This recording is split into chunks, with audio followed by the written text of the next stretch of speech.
from Niger. He is the director for livestock production in the Ministry of Livestock in Niger. And Dr. Mutare has over 30 years of experience.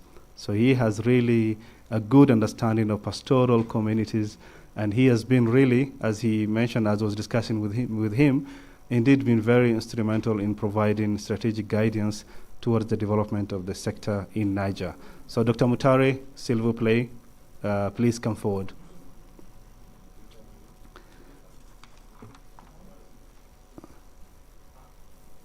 I will now go next to, as you know very well, and I said yesterday early in the morning, that private sector is the engine of economic growth. And it will be good for us to listen to them and to listen to some of their experiences, particularly when it comes to livestock marketing. And I have now the pleasure to invite Nick Ngao, who is the CEO of Kenya Meat Livestock Exporter Industry Council. And Nick Ngao has a lot of experience, and if you just Google his name, he has really been at the forefront of strengthening market system for the livestock sector here in Kenya and also across the Horn of Africa, where he has been instrumental, particularly on the policy reviews, and market linkages through trade promotions. I'll move to the next panelists that we have, and now it's time for us to we talked about how important our pastoral communities are, people who are by themselves, either producers on one end, but also represent association. So I have the pleasure now to invite Mr. Mohammed Bello from Nigeria. He himself has been in this industry since childhood, as he mentioned to me, and he has a lot of experience and insight into the production system of nomadic practices in some areas, but all generally across agro-pastoral setup. So Mohammed Bello, please come to this end.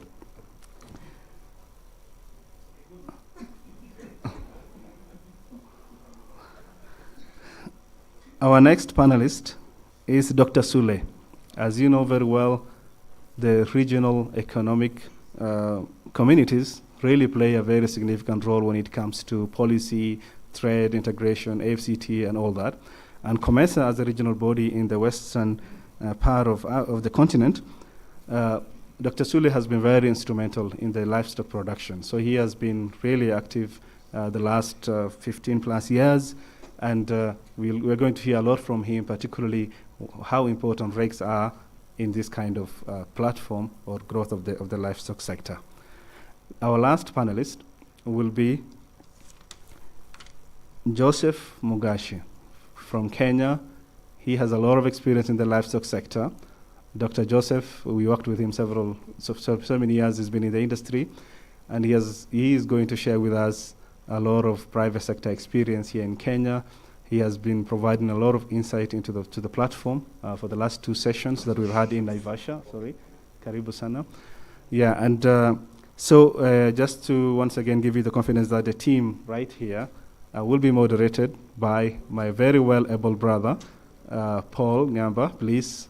And the session is going to last for about 1 hour, and will all be guided by Paul. So let's all be, first of all, welcoming the team by a clap.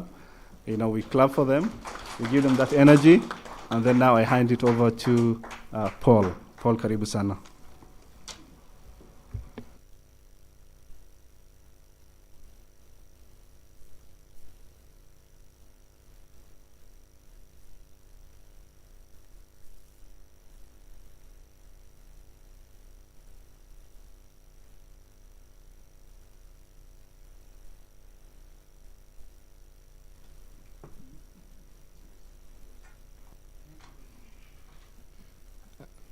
Please bear with us as we do this rearrangement.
Our apologies for that. Please just bear with us so that we have this process running smoothly. We don't interfere with it midstream. So let the technicians set up and then we can proceed.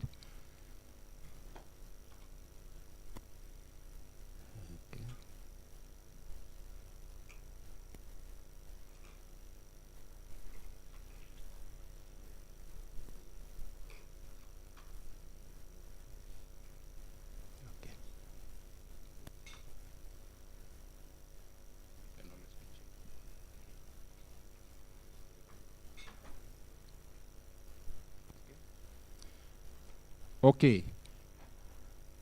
I think we are set now. Yeah? I think we are set now. Yeah. Okay, we can now proceed with the panel discussion.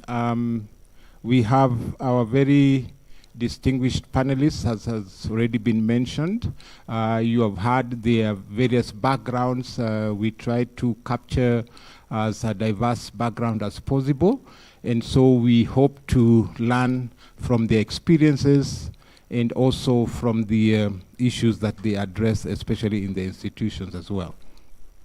So we want to get started with this panel discussion. The project APMD is covering quite a bit of ground, but is focusing a lot more on marketing and marketing issues.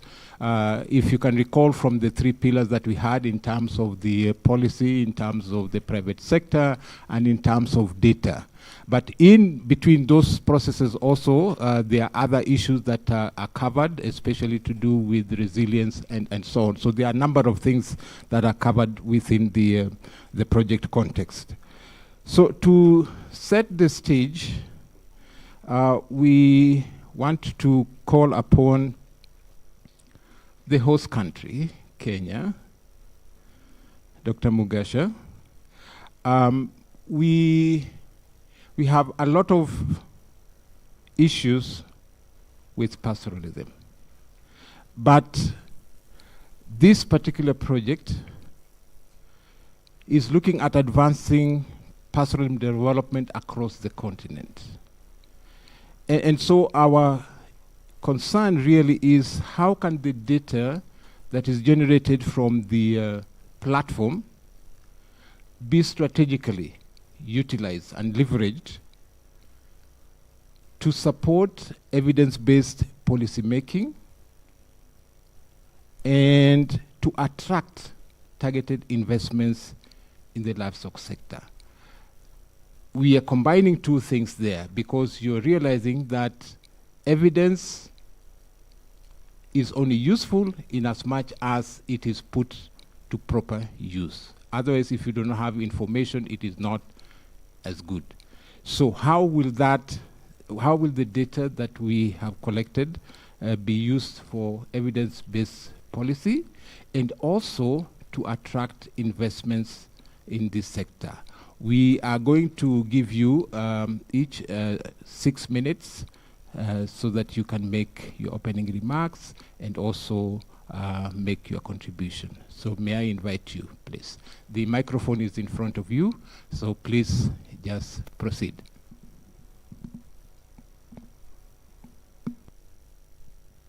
Thank you very much.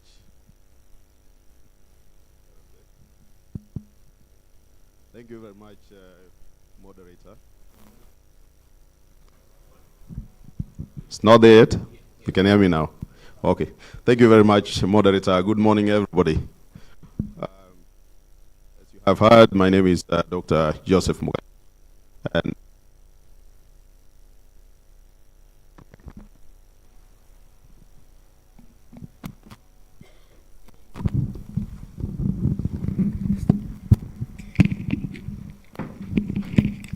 I hope this one works now. Okay, good morning once again. I'm Dr. Joseph Mugasha from Kenya, and I work in the private sector in animal health and production.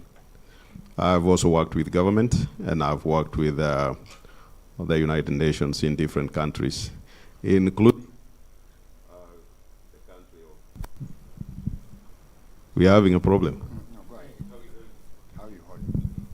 the country of my my brother and sister here, Nigeria. I was there in 2007. Now, data, as we have discussed in the last 3 days, is very critical to the livestock industry. And we have seen that the main problem we have is that we don't have sufficient data, and every country is telling us that. In the modern economy, what we need is not physical movement, moving from one place to the other, like we are doing currently, in order for us to be able to know what is happening in the livestock industry. I want to give an example of Kenya, where we are. If I want to buy livestock, which I want to trade in, I have to get people we call spotters, others call them brokers, who go around scaling the pastoral areas to look at where I may get those animals, or we may get those animals. What happens in that case? The first thing, it becomes very expensive because you have to pay these people and you have to rely on them. Secondly, if you want to know what breeds of animals you have, and the market, when you're selling animals, people want to know what breeds of animals you have to go and look at them physically. And then you confirm the breeds. Because when you try to go to the data sources, that is the ministry, the Directorate of Livestock Production in Kenya, for instance, you will not be able to get the complete data set. We have seen people coming into this country, and they are looking for animals to buy. They want to make contracts, but they cannot make the contracts because they cannot be told where the animals are. They cannot check it in a system. They have to actually confirm physically. Now that again becomes very expensive. The same thing is happening to us in the private sector who want to engage others in other countries for business, particularly the Middle East, where most of our livestock goes for export, and Mauritius. Now, the other thing is disease control. When you want to know whether these animals are vaccinated, you are not able to know because you have to go back to the hard copy records, and even then, the hard copy records are not complete.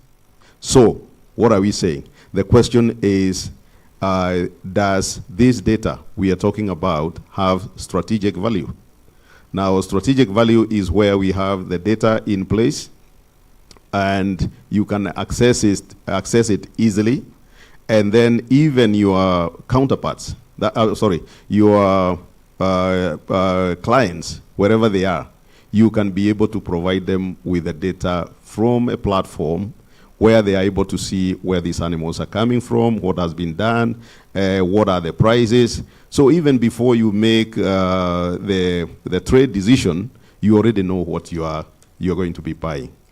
Therefore, the data is highly strategic to livestock trade, both in country, that is locally, and internationally.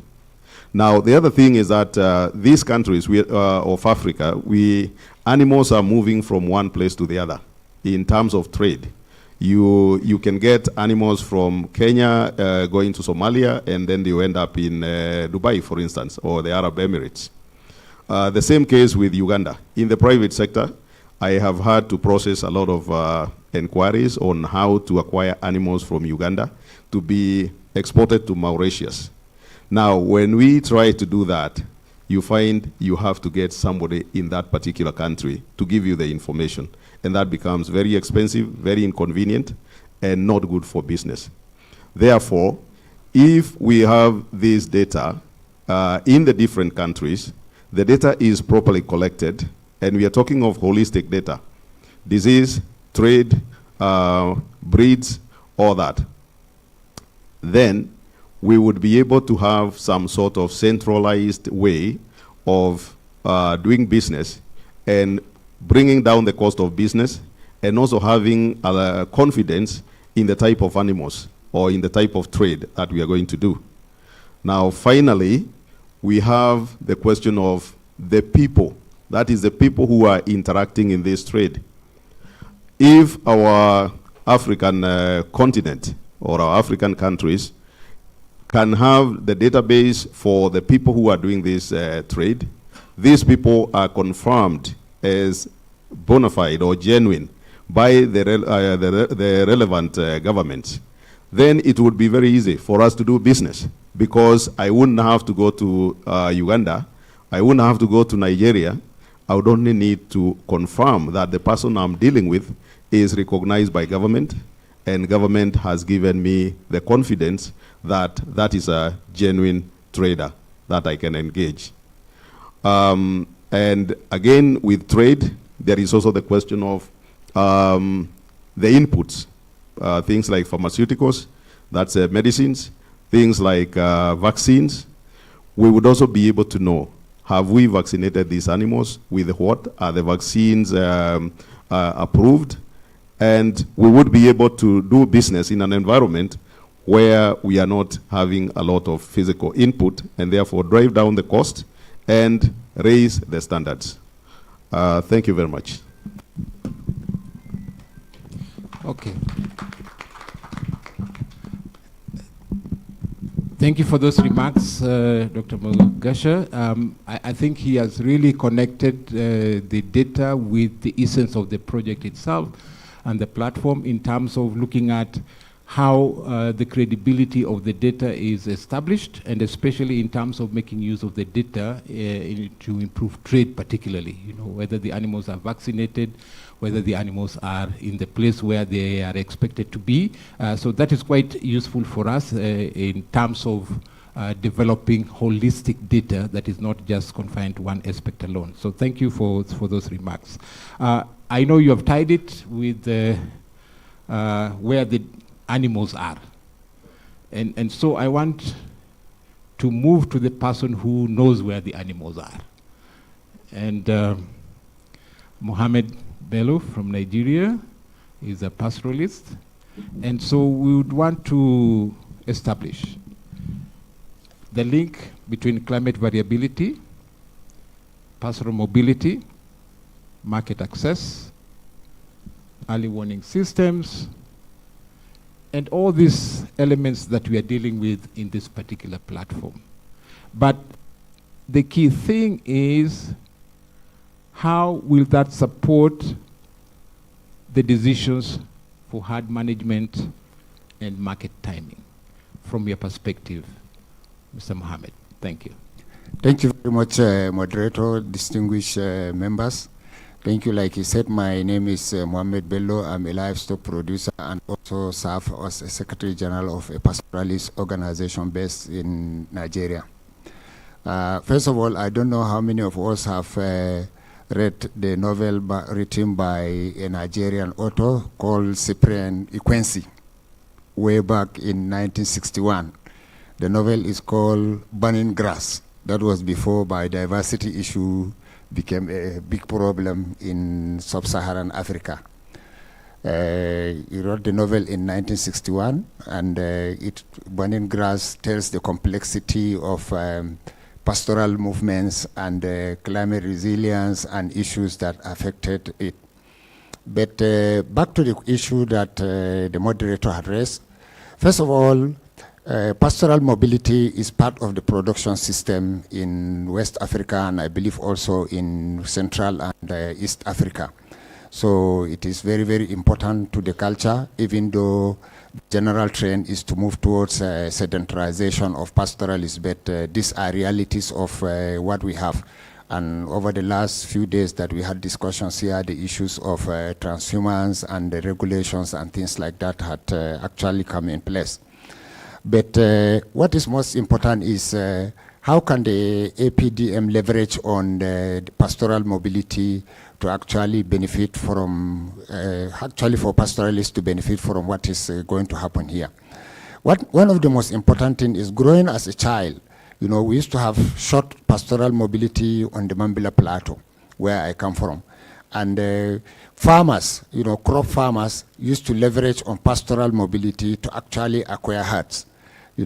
If pasture, during dry season, because we have two seasonal movements, during dry season, cattle will move down to the valleys and the farmers will give out their crop residue for pastoralists to feed on.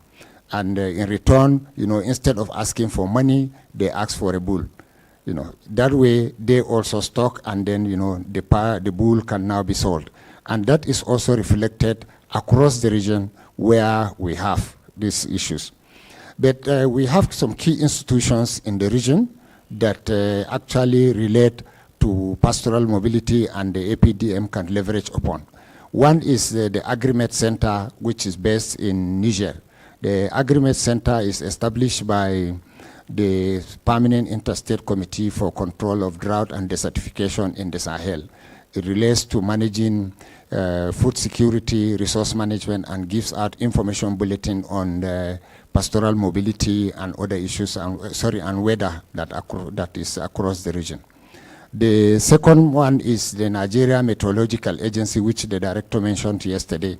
It also relates to issued out, climate advice, on pastoral mobility and weather patterns, and even for farming.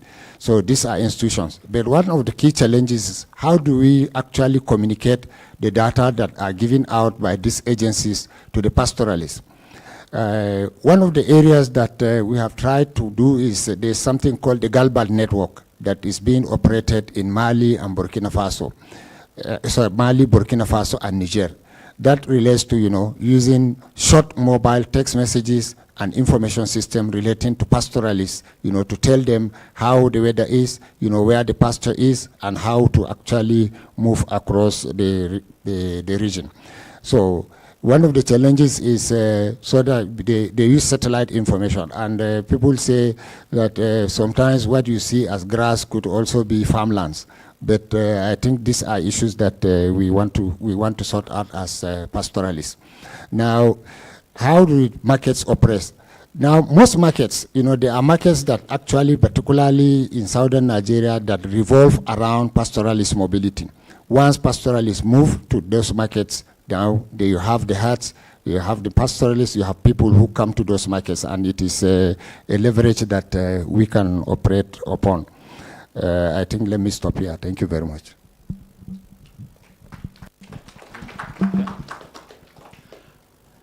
Thank you very much for those remarks. I'm sure for those who are not in the pastoral areas, if you had a take home, you probably will have to talk to Mohammed so that when he passes with his cattle, he can leave a bull in exchange for in exchange for the feed and fodder that you will have provided. I think this is good for us. I know he has raised a number of issues also, especially in terms of coordinating the various data agencies to inform these processes. And I think it's important to communicate this data to pastoralists in a form in which they can make use of. Apart from that, we also have issues that you have raised, especially in terms of these coordination processes. And so this leads us to the government agencies. And for this particular part, I would want to invite the representative from Niger, Dr. Muntare, just to illustrate to us a little bit. How can the government at both national and regional levels establish and implement policy frameworks that effectively balance the preservation of pastoral mobility with the demands of modern livestock markets? This is linking what Mohammed has mentioned and also what Dr. Mugasha has already mentioned, especially in terms of linking pastoral mobility with the demands of livestock markets. So welcome, Dr. Muntare. Merci, Gamba.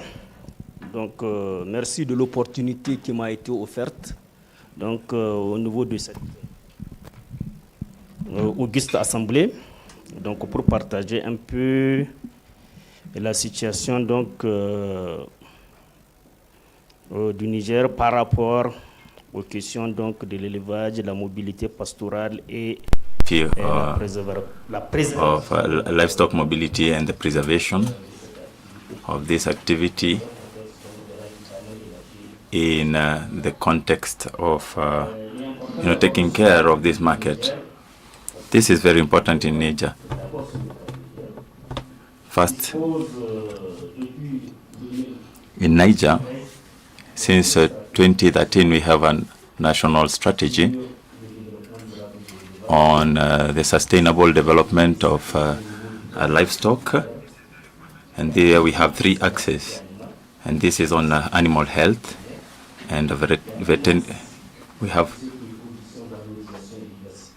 on what is on the value of these products, on the products that are animal products, and then a creation of a favorable situation in terms of the market and also on the mobility.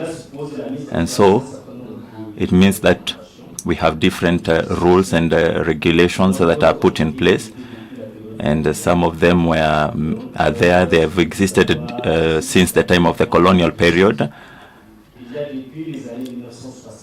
Since the 60s, we have a law that speaks about agricultural zone of production, and as well another zone that is only a pastoral zone. So there we are only doing activities that are related to pastoral communities. So with this division, we have activities that were very well separated. And so how to continue in this situation? Very many legislative texts were done. Documents that have to do with transhumance, and even on the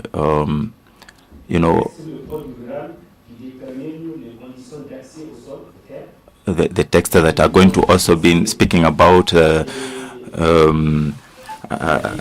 land and the kind of and the usage that of these lands, because the pastoralists do not have the land by themselves. So even when there is the transhumance, I think at times, every time,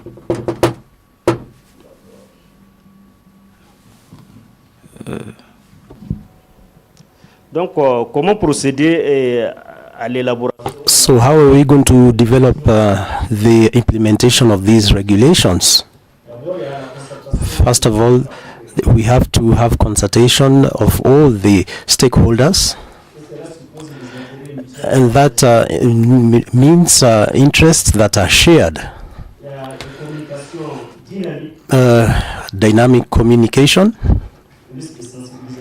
and then creation of awareness with all the involved actors who are involved. We also signed cooperation agreements and bilateral and multilateral agreements with some of our neighbors within the framework of cross-border transhumance. So this whole situation led to the state and its partners to develop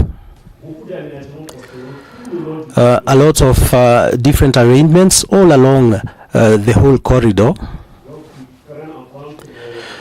that take into account the transhumance corridor, and also for the animal repository centers, and also for other details for livestock, and shops for the inputs, and then close services that are available concerning animals, and also creation of markets all along the whole corridor. Now, about the regional consultation, here we have to emphasize the role in the capitalization and the harmonization of different legislative texts within different countries. So in brief, that's what I wanted to say. Since 2013, Niger has a strategy which takes into account all aspects that are related to pastoralist development, especially pastoralist mobility,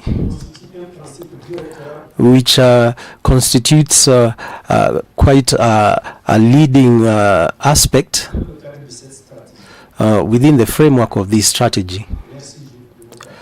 I thank you very much for your attention.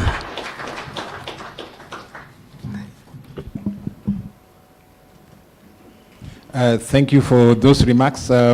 It's good to know that the legislations and the documents that are being developed are targeting, accommodating pastoralism, as it were, and making sure that it goes ahead.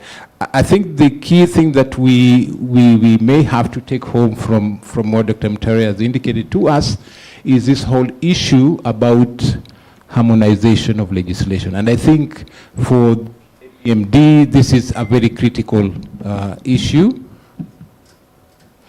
Yeah. Okay.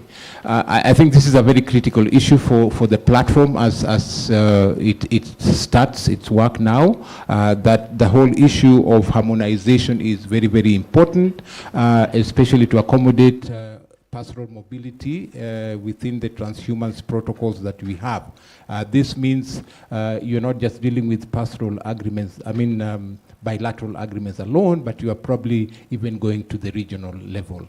And with that, I think it takes us to the regional perspective. So I want to invite Dr. Sule also to indicate to us something about what the RECs are doing. And so in respect of that, what I would wish to request that you can inform us on is the role of regional economic communities and other continental bodies in terms of monitoring and ensuring the implementation of policies that support the pastoral livestock sector. So may we get your insights on this perspective. Welcome. Merci beaucoup, modérateur. Bon, je me représente une fois de plus. Mon nom est Soule Bioboura. Je suis assistant technique sur les questions d'élevage et de pastoralisme à la commission de la CDAO. And livestock issues in Abuja. The question that you're asking is quite important because the coming together of this platform is coming in at a critical moment for Africa and an economic where the economic communities in the region are requested or required to play an important role. As you remember, the region started off a continental free market area, so which made that the promotion was made for livestock products, which in my view is could like a pilot element or aspect which facilitates this free trade zone area. So as Dr. Ahmed, this process is ongoing, and on this aspect we have to arrange everything to get the implementation of these aspects. So within the regional and continental, the regional economic communities, this falls under their purview, and these skills, we can find them within the level of all the pillars in this program. So within the policies that are interesting for us here, what is essential is to ensure the harmonization and the coordination of policies, first of all, at the level of the states and different sectors, ministerial sectors, within the nations in the regional economic communities. Sure, in Africa, they may not have the same levels of skills. All states haven't yet delegated. The countries haven't quite yet delegated the necessary skills to formulate the policies. So it's quite a long-term process. So within the context of this program, it's something that is very important that we are going to ensure so that the platform can function well and play in the role in promoting the national and international market of these products. So whether it's in the health area, which is important, like the context of West Africa, we have a regional health center for animals, which coordinates all the processes and also the controlling of animal diseases. And we have to coordinate with other regional communities, central, southern, eastern, so that in terms of control and checking of these diseases, it's treated in this platform. We also have an essential need to harmonize the condition of the movement and transport of animals and also for animal products within the region. So today, the most important thing, part of within our community, also work with the international community, and we produce lots of milk products. So, well, we have to improve the condition of these products. And we don't quite have a relation between the eastern and maybe the western region for the export of these products. We also need to harmonize our tax regime.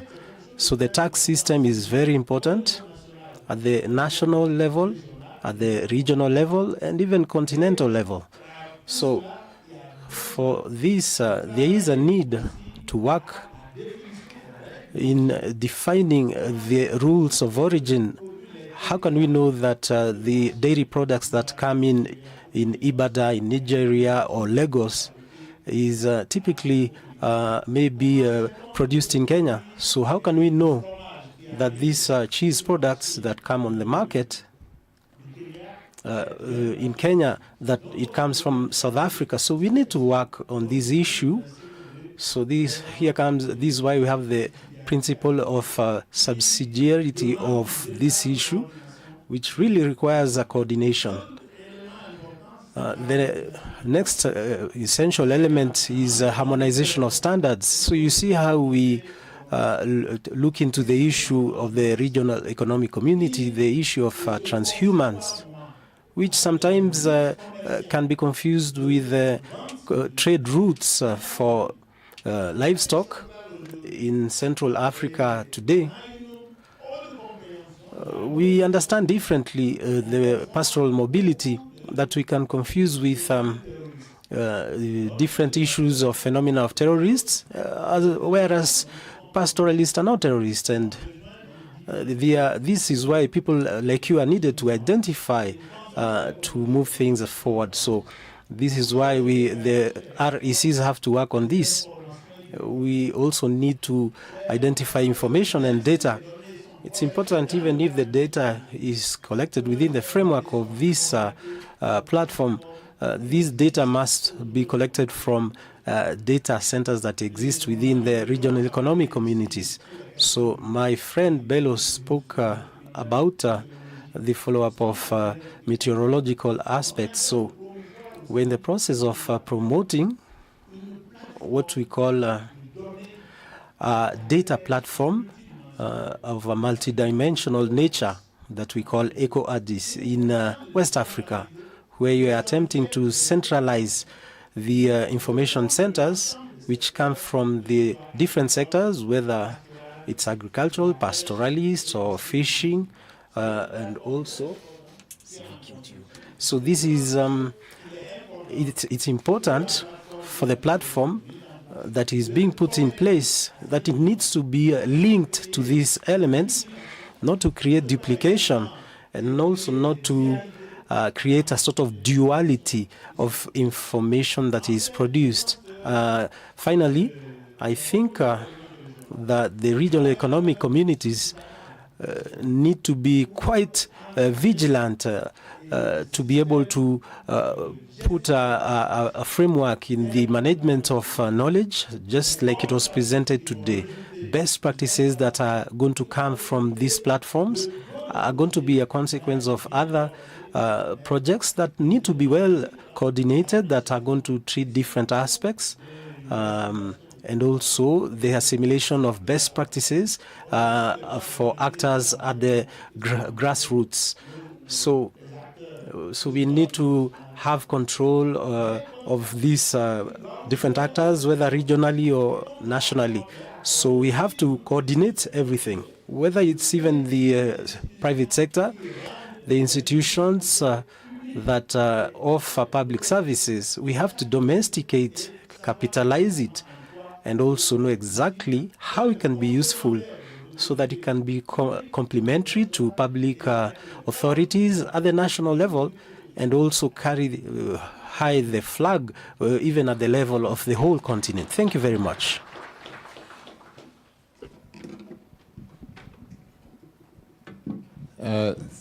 Thank you very much, Dr. Sule. Insightful comments and discussion points. I think there's a lot to take home there. If you agree with me, there's a lot to take home there. It is not just harmonization that the regional economic communities are doing. I think it's important to understand that the harmonization goes across, whether it is legislation, whether it is standards, whether it is data collection processes and so on. I think these are important things that we have to take into account as we proceed with the platform. And so that takes us to the next level, where we have the private sector. All this information that you have given us that is coming from ECOWAS in terms of harmonization basically is intended to facilitate trade. And we know for sure that at the moment we have the AFCFTA that is already in place, the African Free Trade, Continental Free Trade Area that has already taken effect, and a lot is going on in that regard. Those processes that the RECs are doing are facilitating that initiative. However, for the private sector, I think they also have their own perspective. And so I want to call on a representative of the private sector, Nick Ngahu, who is with the Kenya Meat Exporters Association. The focus has always been in terms of exporting to other countries, whether it is in the Middle East or whether it is in Europe and so on. But with the coming of the Continental Free Trade Area, it's important to start looking inwards in terms of facilitating trade within the country. I think the concern is how can African countries benefit from the Continental Free Trade Area, and in order to improve the livestock trade amongst the African countries. The perspective of the private sector is critical in this. Are there initiatives towards that level? Are there support that the private sector needs? Are this support started being offered and so on? But basically the idea is how can the private sector contribute to improving the trade among African countries, especially in livestock? Nick. Thank you. I think AFCFTA, and I believe AFCFTA brings a massive opportunity for African countries to trade amongst themselves. The numbers are, mind-boggling. The potential for Africa to leverage on the competitive advantage that we have. Unfortunately, we look outwards. We never look inwards. We never trade with each other as much as we trade with other countries. And I think it's a colonial mentality, sorry to say that we were brought up economically, academically, in a manner that, suggests that we cannot trust each other. Just the borders alone, they make us become enemies. When you look at most countries, can give the example of Nigeria and Ghana, Kenya and Tanzania. we are not friends. We are neighbors, but we are not friends. We want to compete with each other to an extent that the competition is not healthy. Yet, when the Chinese government comes knocking, we embrace them. So I believe, number one, we need to trust each other so that we can enhance trade. The economic barriers within Africa are not as much as outside Africa, but we have forced them to be very punitive for trading amongst ourselves. And the opportunities I see for livestock, number one is the market access.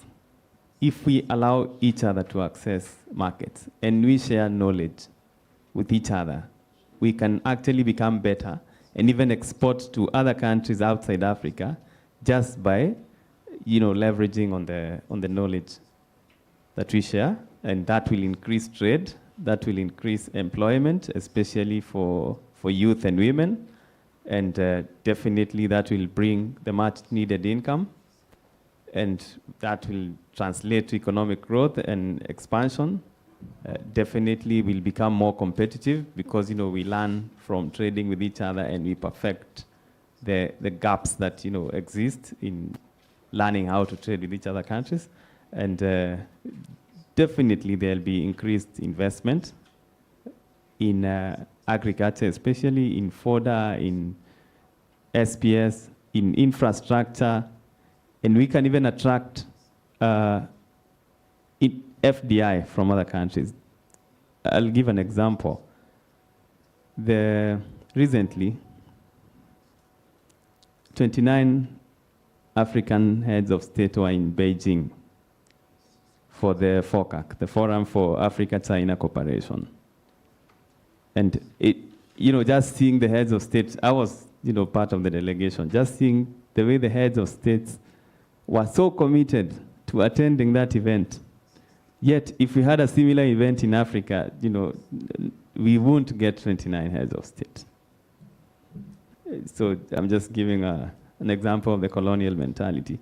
And AFCFTA is, fully backed by the USA for reasons, I don't know personally. But, it has been a great step. From 2018 to now, we have made significant steps in, creating agreements and figuring out how we can perfect it. But we lack infrastructure. For me to export meat to Nigeria, it might take me longer than it takes me to export to UAE. Yet you find Australia accesses the UAE market faster than Kenya does. You find countries like Uruguay, which are exporting $3.65 billion worth of livestock, only have 12 million heads of cattle. So basically Africa, if I give the example of IGAD, we have 532 million heads of livestock, but we are not leveraging. IGAD is not leveraging on the trade with the ECOWAS. So we need to, and lastly, I talked about market access to capital, and access to technology, because the more we try to perfect trade, the more we grow it, and the more we become sustainable. Thank you. Okay, thank you for those remarks. I think the challenge from those remarks is that first we need to trust each other in order to improve trade. And secondly, we need to open up our markets to make them accessible. And for that to work out, the pastoralists also need to have access to capital. I think these are the key points that I'm getting from there. Now, on that note, there's quite a bit also still for governments. And for that, we want to hear from Madam Winnie, in terms of the strategies that can be adapted to ensure that policies aimed at improving livestock markets are inclusive, equitable, and responsive to the needs of the pastoral communities, and also to address gender equity, especially for women and youth.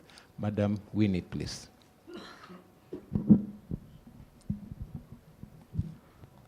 Thank you very much for this opportunity. When we talk about policies generally, it's always a bit confusing in the sense that we sometimes mix pronouncements and strategies as policies. Policies take a long time to come about. And for any policy to be sound and inclusive, we need to really, really get 90% of the stakeholders on board. A lot of countries, including my country, go through a lot to get policies done. But actually, the crop of people that are invited to participate and whose voices are heard are less than 50%. If you don't have 90% of the stakeholders, your policy is not sound. And that's why implementing such policies become very difficult. And so the very first thing is to ensure that you are not talking to individuals when you are talking policy, but you are talking to groups. And you are expecting that those groups will in turn share the information with their members. For instance, when we talk about policies around market, particularly pastoral market, I will ask a very simple question. How many countries have pastoral women association? It's strange to a lot of people. We've never thought of it, that you can have pastoral women association, and that for every man you see standing with their children, there must be a woman. And yet they're not considered in policies. They're not considered in decisions taken for markets. And so the very first strategy will be to ensure that we have deliberate associations for women, pastoral women associations. That's the very first thing, and then you help them grow. I always say something. If you want, we're not talking here about gender equality. I am not a fan of equality because even our 5 fingers are not equal. But we should look at the roles that the women play, the youth play. And when we have their associations, we should handhold them to be strong enough for their voices to be heard. And when we have programs like this and we have projects like this and we put up membership up there, we need to be deliberate about pastoral women associations. So it's not pastoral associations. Because if you say pastoral associations, they are going to have 100% men. And so we need to be very deliberate and say pastoral women association, and the people who Admore and his group that are monitoring should be able to tell us what percentage of women are participating. And so that leads me to actually monitoring what we are doing. Another strategy. We need to monitor what we are doing and be very, very deliberate. When I mean deliberate, I really do mean deliberate. Look at delineate the roles that the men play, the women play, the youth play. If you talk about sustainability and continuity of this livestock production system that is going to sustain the globe, I say it with all sense of responsibility. A friend of mine from Denmark said to me, be careful how you guys push for ranching, because those of us in Denmark are pushing for an extensive system of production. Remember that they once came and said you must use organic fertilizer. Do you remember? A whole lot of extension was done on the use of fertilizer. But today, the most expensive products on the shelves are organic products. So they are going back to where we were before. The same thing will happen with pastoralism. So let's keep our pastoral systems very dear to our heart. And if that is the case, for it to continue, for preservation of that culture, for continuity, the men are aging. You need the youth to come on board, to be part, and women and youth, to be part and parcel of negotiation. conflict resolution, dialogues, community and social cohesion. We need them to be there. So when the men are talking about pastoral markets, the people who are monitoring should please tell us the age limit of the people who should play and take decision. And who can we relegate to become gatekeepers and elders and allow the younger ones to have a voice? In which case, we are talking about continuity. We teach them what we know, and when we are long gone, they continue. Because if we continue taking decision for them, when the time comes for decision making, they don't have that capacity. That's another strategy, sir. Another one is empowerment. You see, you cannot participate to the extent you are empowered. I say that. You participate to the extent you are empowered. So if you don't empower the women and youth through capacity building, knowledge sharing, digital inclusion, financial inclusion, if you don't empower them to take those simple decisions that they will normally need to be able to manage finances, to be able to manage a livestock, then they can only participate and stay and just listen. They will not have a voice. So we need to include that. And that also is, how come I'm the only one giving paper? I saw the men speak, and they were not giving paper. I'm speaking, and as usual, the woman gets the paper, and I'm rejecting the paper. So, finally, we need to be very conscious of what we do. Look at this panel. How many women are here? And the only woman here is being given paper to stop talking, when 5 men have been speaking. I think I should take like 10 minutes because I'm representing 2 women. So I'm going to round up by saying that we need to be deliberate. The men need to give the women a chance. You need to give the youth a chance. We are so used to taking decisions that we think we will live forever. We are not going to live forever. We need to spread this decision so that we have sustainability, inclusion, and of course, success in whatever we're doing. After all, we leave the home management to the women, and we have never failed. Thank you. Okay, I think we have been challenged. We are realizing actually that she's speaking after 5 men, and 6, including the moderator. So, Madam Winnie, you're right in a way. Okay, we will not blow your trumpet, but you're right in a way. I think it's important to do that. Yes, the issues that have been raised are fairly critical. I think it's good to take note of that. Apart from just mentioning the gender issue, I think we need to take home the fact that it is not about gender equality, it is about the roles that are critical here.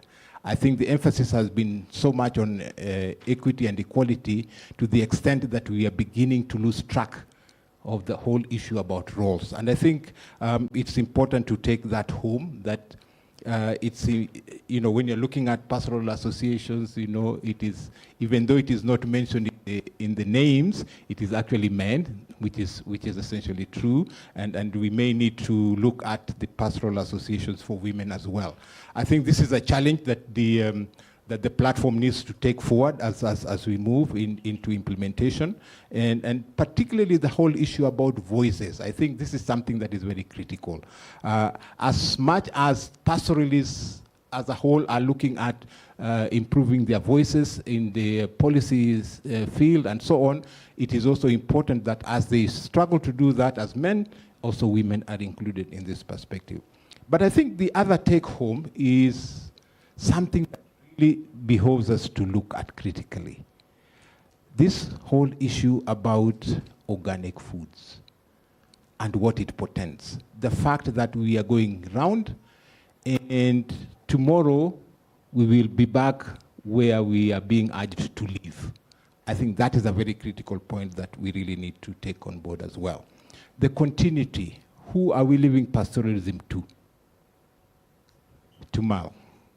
as we proceed with this process, who are we bequeathing that role of pastoralists?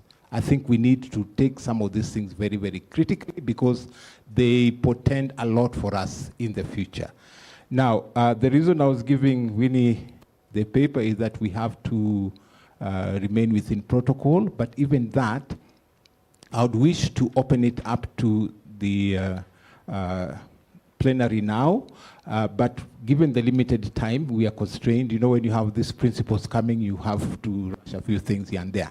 So I would want to give a chance to two, only so that we break for tea before we come back with the other processes. So I want to give a chance to two people from the plenary, just to raise a question or two to our panelists here, and then we can break. So I'm inviting questions, and please be very precise in terms of the question that you ask so that we get a quick response as well.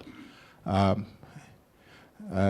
see Tumal has already been touched by the Pastoral Women Associations.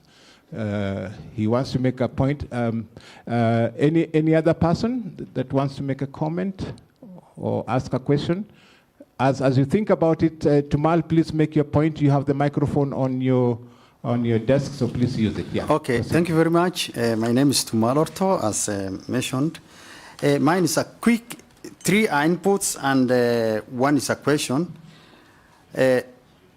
What Dr. Joseph said, is he was telling us he was trying to hint a checklist for the preparation of our animals. That is the breeds, disease control, inputs, feed, and fodder, and more importantly, the animal welfare. So I just leave at that. Then Mr. Mohammed from Nigeria, my colleague, the pastoralist, here he mentioned indigenous knowledge. That is the barter trade, bull furs, maize residues, and which is very critical. So now, APMD, to certain level, documenting indigenous knowledge practice is important. And he also mentioned about the early warning. Early warning, and of course, we have the early warning everywhere, in African countries and everywhere, but this early warning is a little bit tricky. Early warning, early response is important. If we get an early warning from the agencies, it is in tandem with Mohammed's cattle that he will prepare himself for 6 months so that we don't compete with the vultures. What I mean is that we get the early warning, but we don't wait until the vulture comes and sit on the beautiful cattle of Mohammed. That's what I'm trying to say. Then, now this is a question for my brother Nick. Nick, the Kenya meat exporter. Okay, Nick, we have very good animals in northern Kenya, all the sizes, 6 kilograms to 9, the beautiful Gala goats, and the standards are there. Of course, the standards animals that you want is there. What is your challenge that you have not explored this virgin area or virgin market? What was the challenge? Then lastly, about women pastoral organizations. I support this because 90% of the labor force at homestead is being taken care of by women in pastoral setup. They are the resilient people at the home, taking care of the young animals and so forth, and also the youths. So I think African women in animal resources and farming and agribusiness can be supported, can be a lead agent, can be a lead way to go. So I stop there. Thank you. Okay. Thank you very much. Let's give Nick a chance to respond to this so that we can take a break.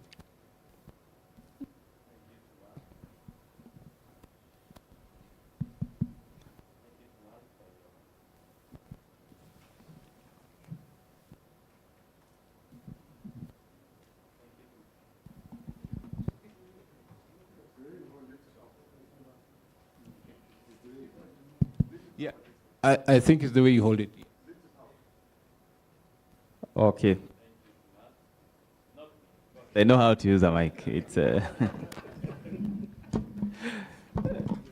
well, brief.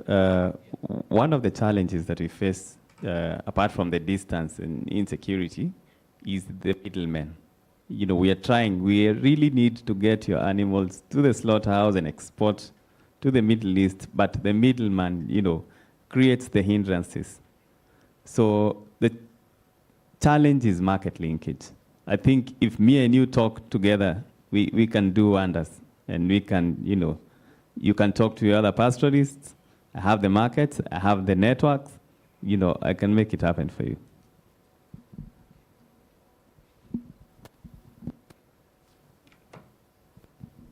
Yeah, a big challenge there. I think the whole issue about middlemen and so on is a big one. I wanted to bring this to a close because we have the next session which we really don't have much control over. So if it is something that is really burning, I think I will have to make an exception for this one. I think for the gender perspective now, so that I don't get into Winnie's crosshairs, please, Madam, yeah.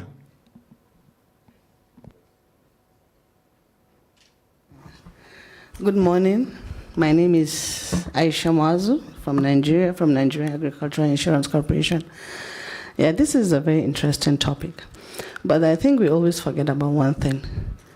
We always talk about posterior, how they move around, how they fit, and everything. But one thing that we always forget about is insurance.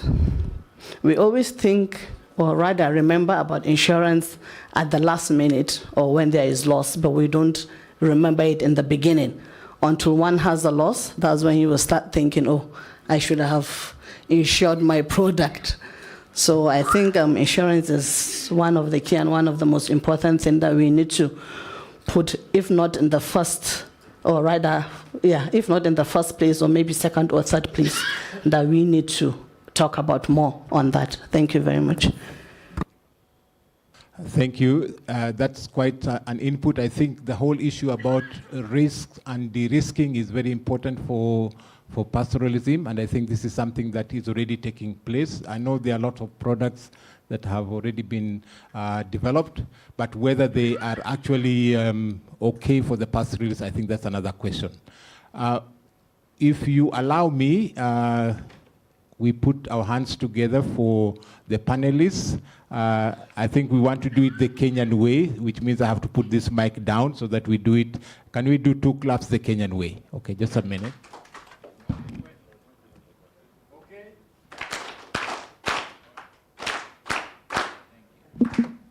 Thank you, our panelists, for those very insightful comments. We would wish to proceed with the next phase of our program. For now, what we'll want to do is to break for tea. If we can take some 15, 20 minutes for tea so that we can then come back in and join our principals. So thank you very much for this particular session, and be ready as we proceed with the next process. Thank you very much.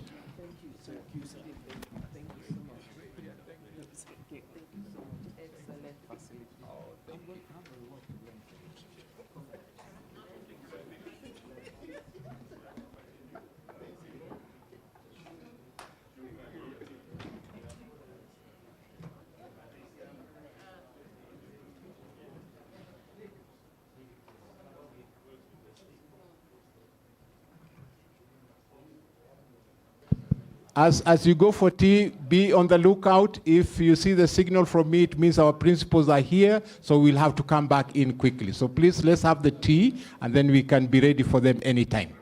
Thank you.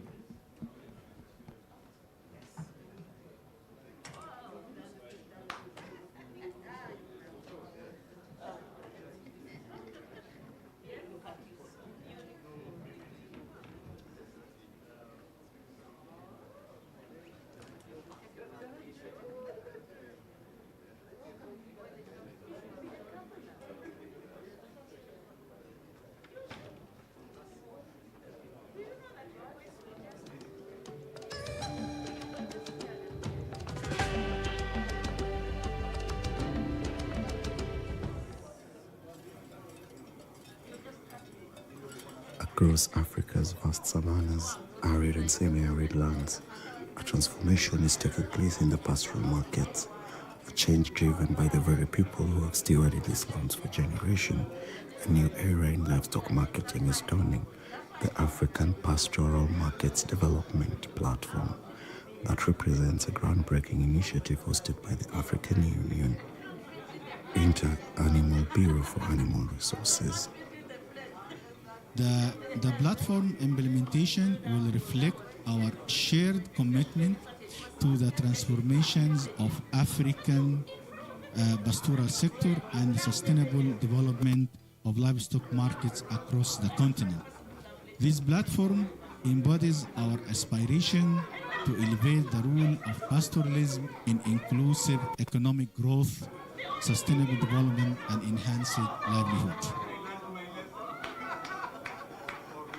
Pastoral livestock plays a pivotal role in Africa's social and economic dimensions, providing food, income, and security for millions.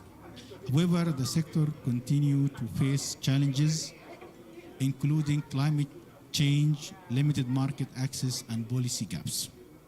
The platform aims at facilitating market-driven transformation in pastoralism and promote inclusive agricultural transformation across Africa.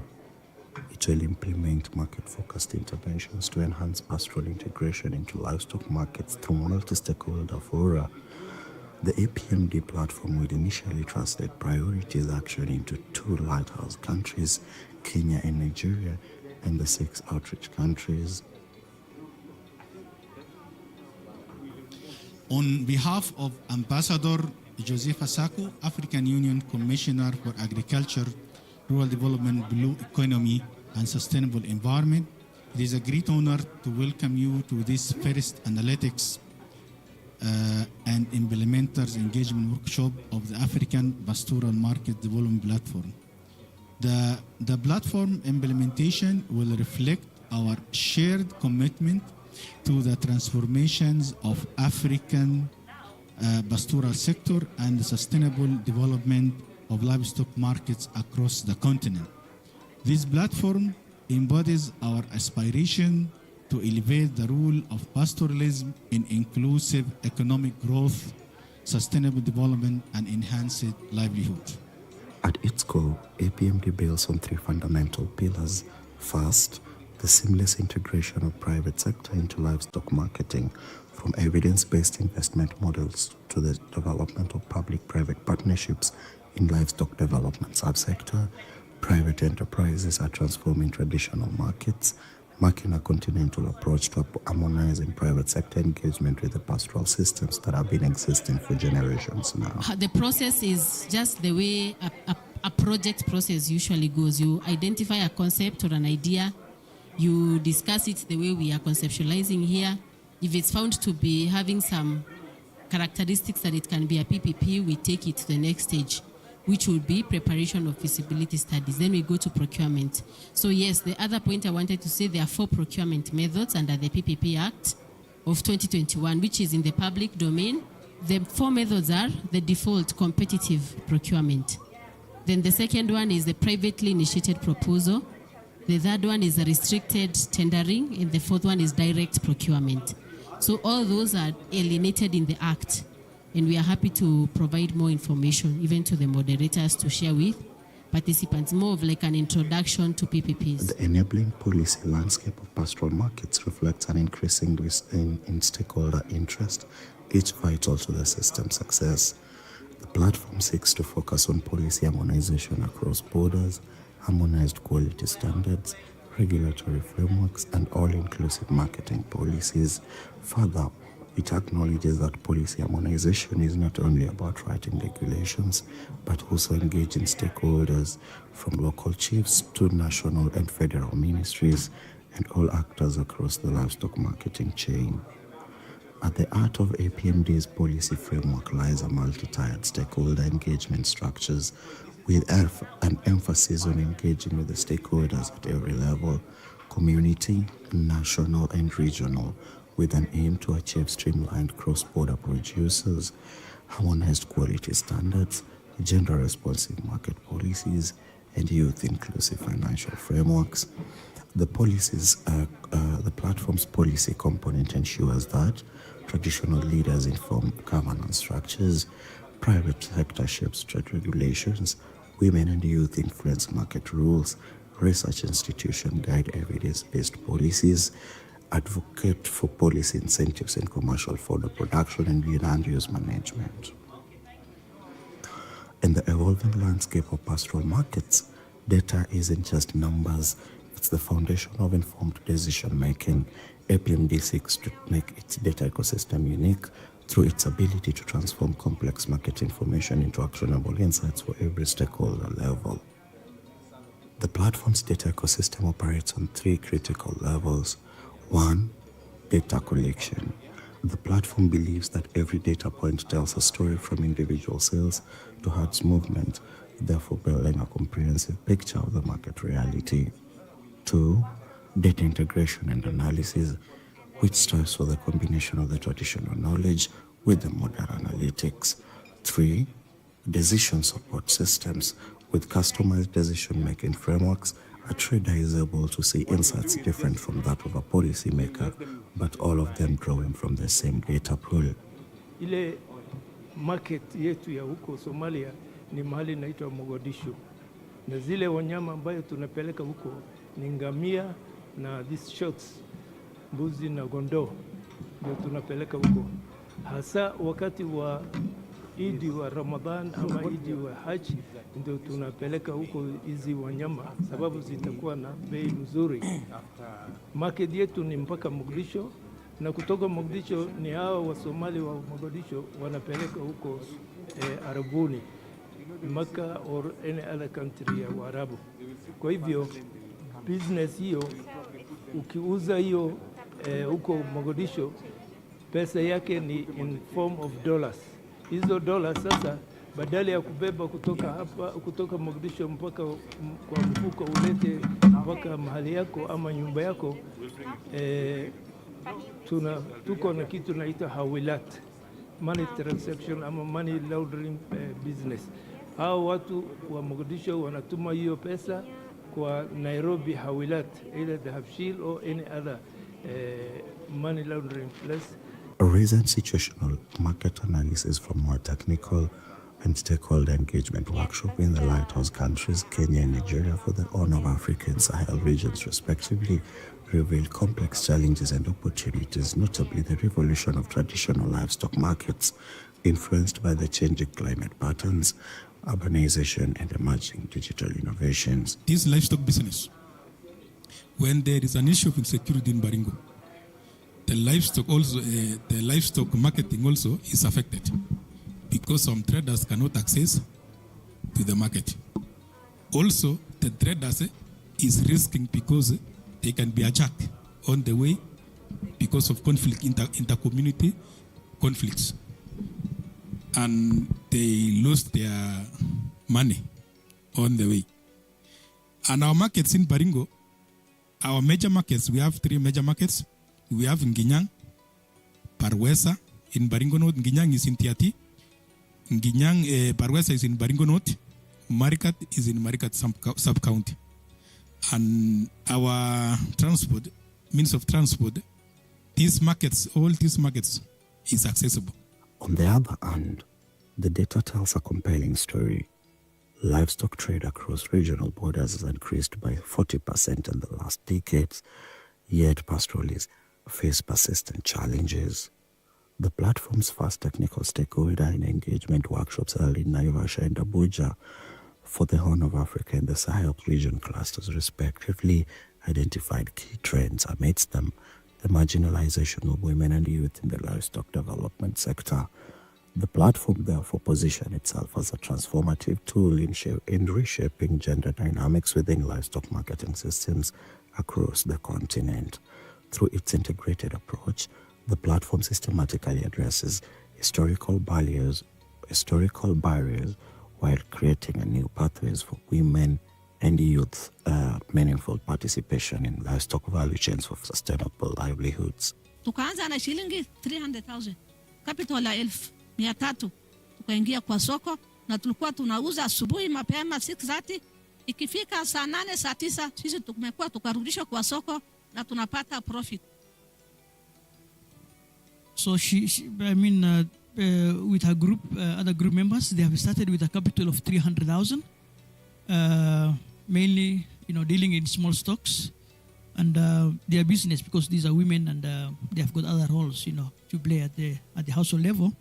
So they tend to do their business in between, for the first, few hours of the day. So they buy and sell within those, 6 hours, and the profit margin is not bad, as according to what she's saying. If you observe what our Fulani youths are into today, so we try to see how we can go into the community, advocate, sensitize them, and tell them the importance of education. Even if you are adult and you were not able to go to school when you were young, we have this adult education that we are trying to impact into them, and then train them on skill acquisition, where they can depend on their own.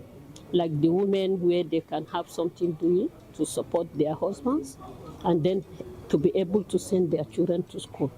Like that of the women, we train them on how to modernize their yogurt, not the local way they know before. So we train them on how to do the yogurt so that they can be able to sell it at a higher price, not this little money they get every day. And perhaps most significantly, we are seeing the rise of women-led enterprises and the value chain, marking the most significant transformation in the revolution of traditional structures. Wajir Milk Traders is a small organization that we have started with 3 women. We have seen the gap in the market, the way the milk is needed, and also how potential is the camel milk is in the market. So Wajir Milk Traders was the first group to send their milk to Scotland, a competition in Scotland. It was 2020-2021 through Masikov Office Wajir. Wajir Milk Traders is also a female Ayuta group or female Ayuta association, whereby female came together and we do contribution on monthly basis for the economy of the county and also for the economy of the well-being of the female. That is how Wajir Milk Traders has came up, and that is where we are today. The project's inception phase has revealed a clear path forward, combining traditional knowledge with modern market tools. Success lies in building bridges between the pastoral communities and emerging opportunities from which traditional knowledge has proved to be invaluable. Again, in the context of sustainability, we are having this discussion at a time when, the counties, especially the pastoral counties of this country, are developing their own county livestock development policies, which I think to a more or less extent are domiciled or are premised on the national livestock policy. Again, for purposes of sustainability, what can we do to support these county governments to make sure that their respective county livestock development policies also provide for this pastoral livestock advisory agent system that we are talking about. I want to inform everybody here that where we come from, we have Ethiopia on the left side, Somalia on the right side, and whenever there is any drought, our pastoralists have no border limit. They move from Somalia, they come to Kenya. From Kenya, they go to Ethiopia. Ethiopia comes to these 2 countries also, because they are pastoralists. And what they are looking for is only pasture and water for their animals. Therefore, we can say we are the doctors without border, MSF. This is the new face of pastoral markets, resilient, inclusive, and innovative, where traditional wisdom meets modern opportunity, where women and youth lead the way towards sustainable solutions.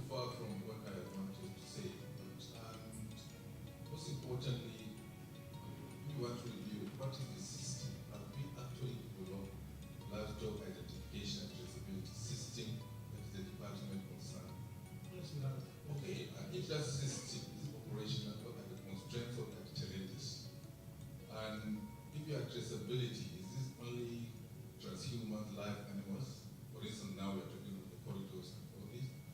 you want the products, like we are talking the meat, which livestock 247 say, you have to streamline so that we come out with a system of identification and traceability. Particularly in this project, we are looking at more of the transhumans. Then you also have the market. When we talk of markets, also we have trade animals. Sometimes they are different. They are not exactly the same when you talk of transhumans, livestock, and then trade animal like livestock. You have a system for transhumans different from the system for trade animals, or you are developing one system that can capture this. I think it's important to look at it in that way. You need a system specific for these projects so that we can have a particular system. Yes, I agree with you, you look for a consultant for a body, like you said, livestock 247 have fair experience on it. They have all this coding of their own products. You can trust, if you buy a meat in some of the shops in Lagos, you'll be able to trace the source of that animal to either by dietary or wherever it is. I think we need to look at it and narrow it a little to that level. It will fit so that it will fit into our own project. As we move forward, the platform's focus remains clear, strengthening private sector integration into pastoral markets while preserving the dignity and wisdom of the pastoral communities. This isn't just about the economic development. It's about sustaining a way of life that has endured for centuries. Enhancing enabling policy environment and increased stakeholder engagement for better understanding of the needs of the pastoral communities, and in this day and age of knowledge-driven economy, leveraging on a strengthened data ecosystem for the right fit decision-making grounded on evidence, both rigorous and empirical.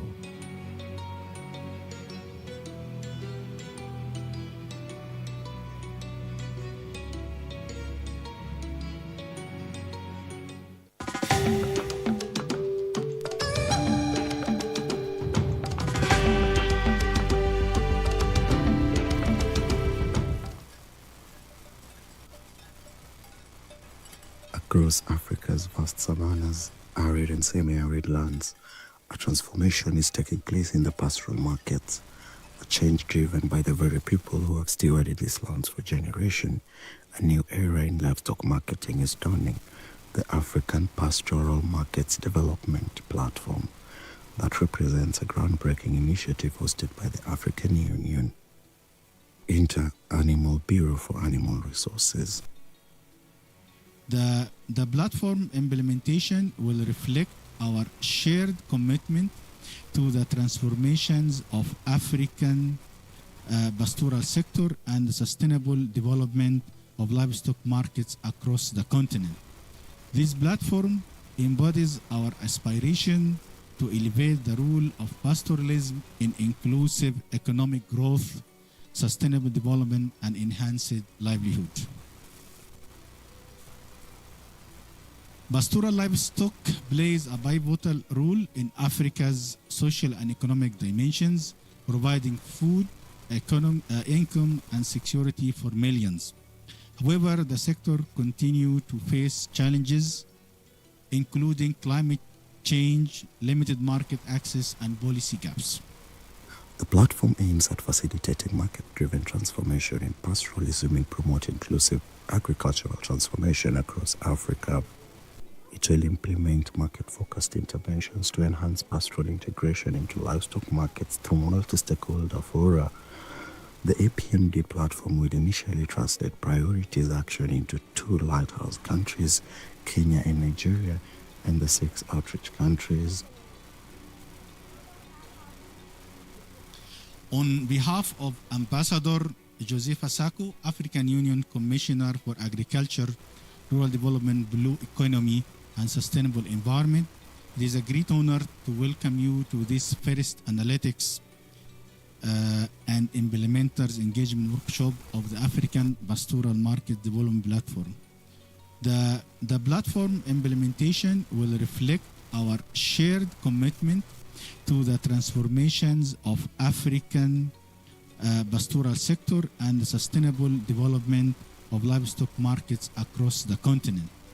This platform embodies our aspiration to elevate the role of pastoralism in inclusive economic growth, sustainable development, and enhanced livelihood. At its core, APMD builds on three fundamental pillars.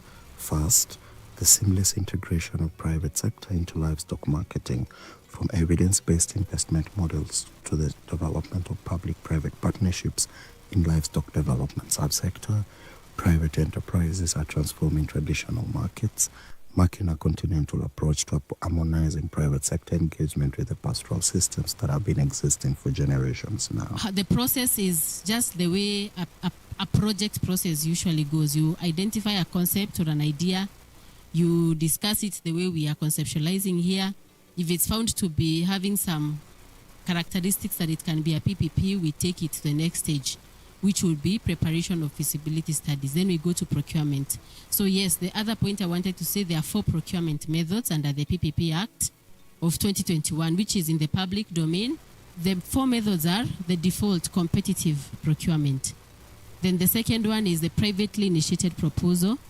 The third one is the restricted tendering, and the fourth one is direct procurement. So all those are alienated in the Act, and we are happy to provide more information, even to the moderators, to share with participants, more of like an introduction to PPPs. The enabling policy landscape of pastoral markets reflects an increasing risk in stakeholder interest, each vital to the system's success. The platform seeks to focus on policy harmonization across borders, harmonized quality standards, regulatory frameworks, and all-inclusive marketing policies. Further, it acknowledges that policy harmonization is not only about writing regulations, but also engaging stakeholders from local chiefs to national and federal ministries and all actors across the livestock marketing chain. At the heart of APMD's policy framework lies a multi-tiered stakeholder engagement structures with an emphasis on engaging with the stakeholders at every level, community, national and regional, with an aim to achieve streamlined cross-border producers, harmonized quality standards, gender-responsive market policies, and youth-inclusive financial frameworks. The platform's policy component ensures that traditional leaders inform governance structures, private sector shapes trade regulations, women and youth influence market rules, research institutions guide evidence-based policies, advocate for policy incentives in commercial fodder production and land use management. In the evolving landscape of pastoral markets, data isn't just numbers, it's the foundation of informed decision-making. APMD seeks to make its data ecosystem unique through its ability to transform complex market information into actionable insights for every stakeholder level. The platform's data ecosystem operates on 3 critical levels. 1. Data collection.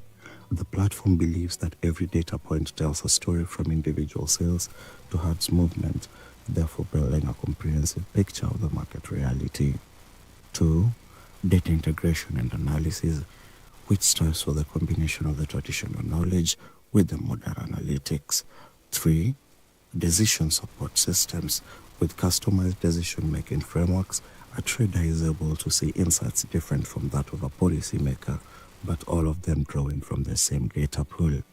Ile market yetu ya huko Somalia ni mahali inaitwa Mogadishu, na zile wanyama ambayo tunapeleka huko ni ngamia na these shots, mbuzi na kondoo, ndio tunapeleka huko, hasa wakati wa Idi wa Ramadhan ama Idi wa Hajj, ndio tunapeleka huko hizi wanyama sababu zitakuwa na bei mzuri. Market yetu ni mpaka Mogadishu, na kutoka Mogadishu ni hao wa Somali wa Mogadishu wanapeleka huko Arabuni, Mecca or any other country ya Waarabu. Kwa hivyo business hiyo ukiuza hiyo huko Mogadishu, pesa yake ni in form of dollars. Hizo dollars sasa badala ya kubeba kutoka hapa, kutoka Mogadishu mpaka kwa mfuko ulete mpaka mahali yako ama nyumba yako, tuko na kitu naita hawilat. money transaction ama money laundering business. Hao watu wa Mogadishu wanatuma hiyo pesa kwa Nairobi hawilat, either Dahabshil or any other money laundering place. A recent situational market analysis from more technical and stakeholder engagement workshop in the lighthouse countries, Kenya and Nigeria, for the Horn of Africa and Sahel regions respectively, revealed complex challenges and opportunities, notably the revolution of traditional livestock markets influenced by the changing climate patterns, urbanization and emerging digital innovations. This livestock business, when there is an issue of insecurity in Baringo, the livestock marketing also is affected because some traders cannot access to the market. Also, the traders is risking because they can be attacked on the way because of conflict, inter-community conflicts. And they lose their money on the way. And our markets in Baringo, our major markets, we have 3 major markets. We have Nginyang, Parwesa, in Baringo North. Nginyang is in Tiati. Parwesa is in Baringo North. Marikat is in Marikat sub-county. And our transport, means of transport, these markets, all these markets is accessible. On the other hand, the data tells a compelling story. Livestock trade across regional borders has increased by 40% in the last decades, yet pastoralists face persistent challenges. The platform's first technical stakeholder and engagement workshops held in Naivasha and Abuja for the Horn of Africa and the Sahel region clusters respectively identified key trends, amidst them the marginalization of women and youth in the livestock development sector. The platform therefore positioned itself as a transformative tool in reshaping gender dynamics within livestock marketing systems across the continent. Through its integrated approach, the platform systematically addresses historical barriers while creating a new pathways for women and youth meaningful participation in livestock value chains for sustainable livelihoods. Tukaanza na shilingi 300,000 capital la 1,300 tukaingia kwa soko na tulikuwa tunauza asubuhi mapema 6:30, ikifika saa 8 saa 9 sisi tumekuwa tukarudishwa kwa soko na tunapata profit. So with her group, other group members, they have started with a capital of 300,000, mainly, dealing in small stocks and their business, because these are women and they have got other roles, to play at the household level. So they tend to do their business in between, for the first, few hours of the day. So they buy and sell within those, 6 hours, and the profit margin is not bad, as according to what she's saying.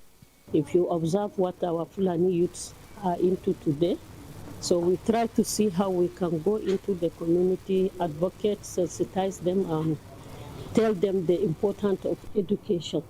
Even if you are adult and you were not able to go to school when you were young, we have this adult education that we are trying to impact into them, and then train them on skill acquisition where they can depend on their own. Like the women, where they can have something doing to support their husbands, and then to be able to send their children to school. Like that of the women, we train them on how to modernize their yogurt, not the local way they know before. So we train them on how to do the yogurt so that they can be able to sell it at a higher price, not this little money they get every day. And perhaps most significantly, we are seeing the rise of women-led enterprises and the value chain marking the most significant transformation in the revolution of traditional structures. Wajir Traders is a small organization that we've started with 3 women. We have seen the gap in the market, the way the milk is needed, and also how potential is the camel milk is in the market. So Wajir Milk Traders was the first group to send their milk to Scotland, a competition in Scotland. It was 2020-2021 through Masikov office Wajir.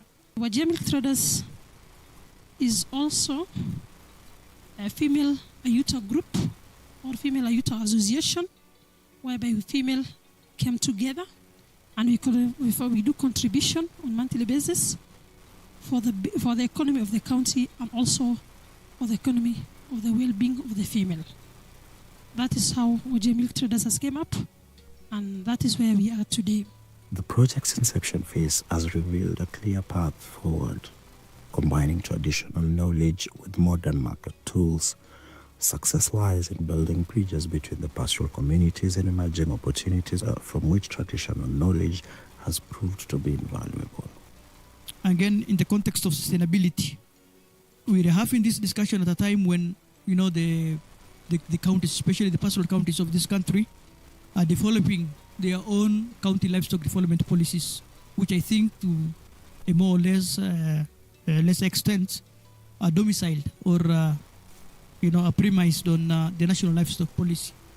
Again, for purposes of sustainability, what can we do to support these county governments to make sure that their respective county livestock development policies also provide for this pastoral livestock advisory agent system that we are talking about? I want to inform everybody here that where we come from, we have Ethiopia on the left side, Somalia on the right side, and whenever there is any drought, our pastoralists have no border limit. They move from Somalia, they come to Kenya, from Kenya they go to Ethiopia, Ethiopia comes to these two countries also, because they are pastoralists, and what they are looking for is only pasture and water for their animals. Therefore, we can say we are the doctors without border, MSF. This is the new face of pastoral markets, resilient, inclusive, and innovative, where traditional wisdom meets modern opportunity, where women and youth lead the way towards sustainable solutions.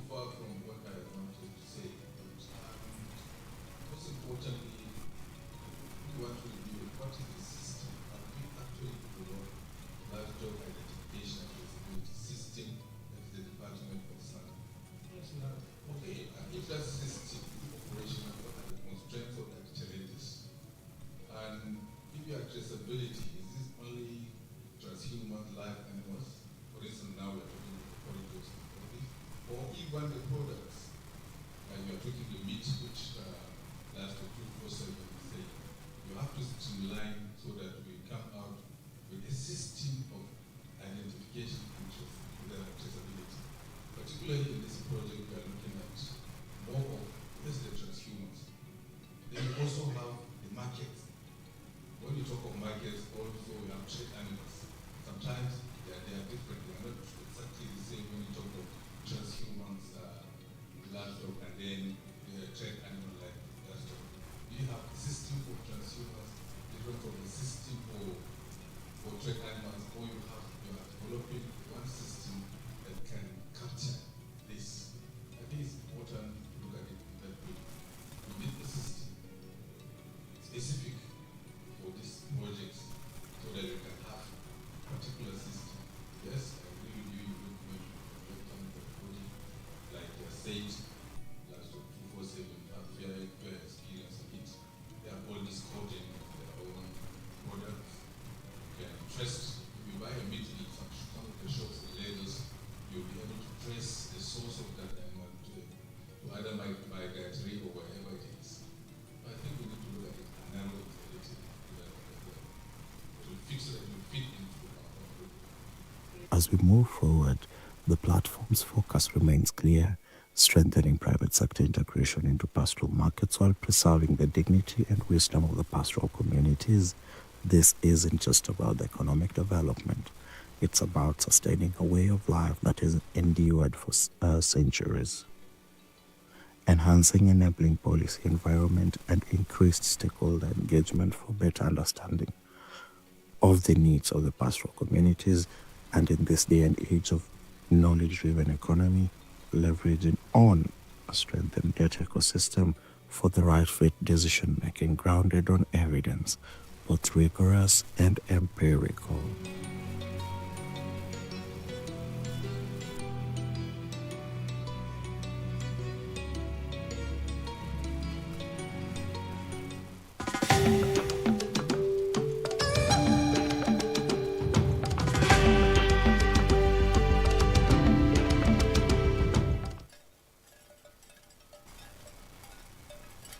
Across Africa's vast savannas, arid and semi-arid lands, a transformation is taking place in the pastoral markets, a change driven by the very people who have stewarded these lands for generations. A new era in livestock marketing is dawning, the African Pastoral Markets Development platform that represents a groundbreaking initiative hosted by the African Union, Inter-Animal Bureau for Animal Resources. The platform implementation will reflect our shared commitment to the transformations of African pastoral sector and the sustainable development of livestock markets across the continent. This platform embodies our aspiration to elevate the role of pastoralism in inclusive economic growth, sustainable development, and enhanced livelihood. Pastoral livestock plays a pivotal role in Africa's social and economic dimensions, providing food, income, and security for millions. However, the sector continues to face challenges, including climate change, limited market access, and policy gaps. The platform aims at facilitating market-driven transformation in pastoralism and promote inclusive agricultural transformation across Africa. It will implement market-focused interventions to enhance pastoral integration into livestock markets through multi-stakeholder fora.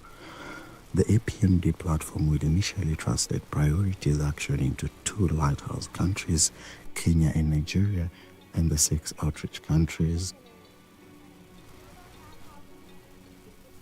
On behalf of Ambassador Joseph Asako, African Union Commissioner for Agriculture, Rural Development, Blue Economy, and Sustainable Environment, it is a great honor to welcome you to this first analytics and implementers engagement workshop of the African Pastoral Market Development Platform. The platform implementation will reflect our shared commitment to the transformations of African pastoral sector and the sustainable development of livestock markets across the continent.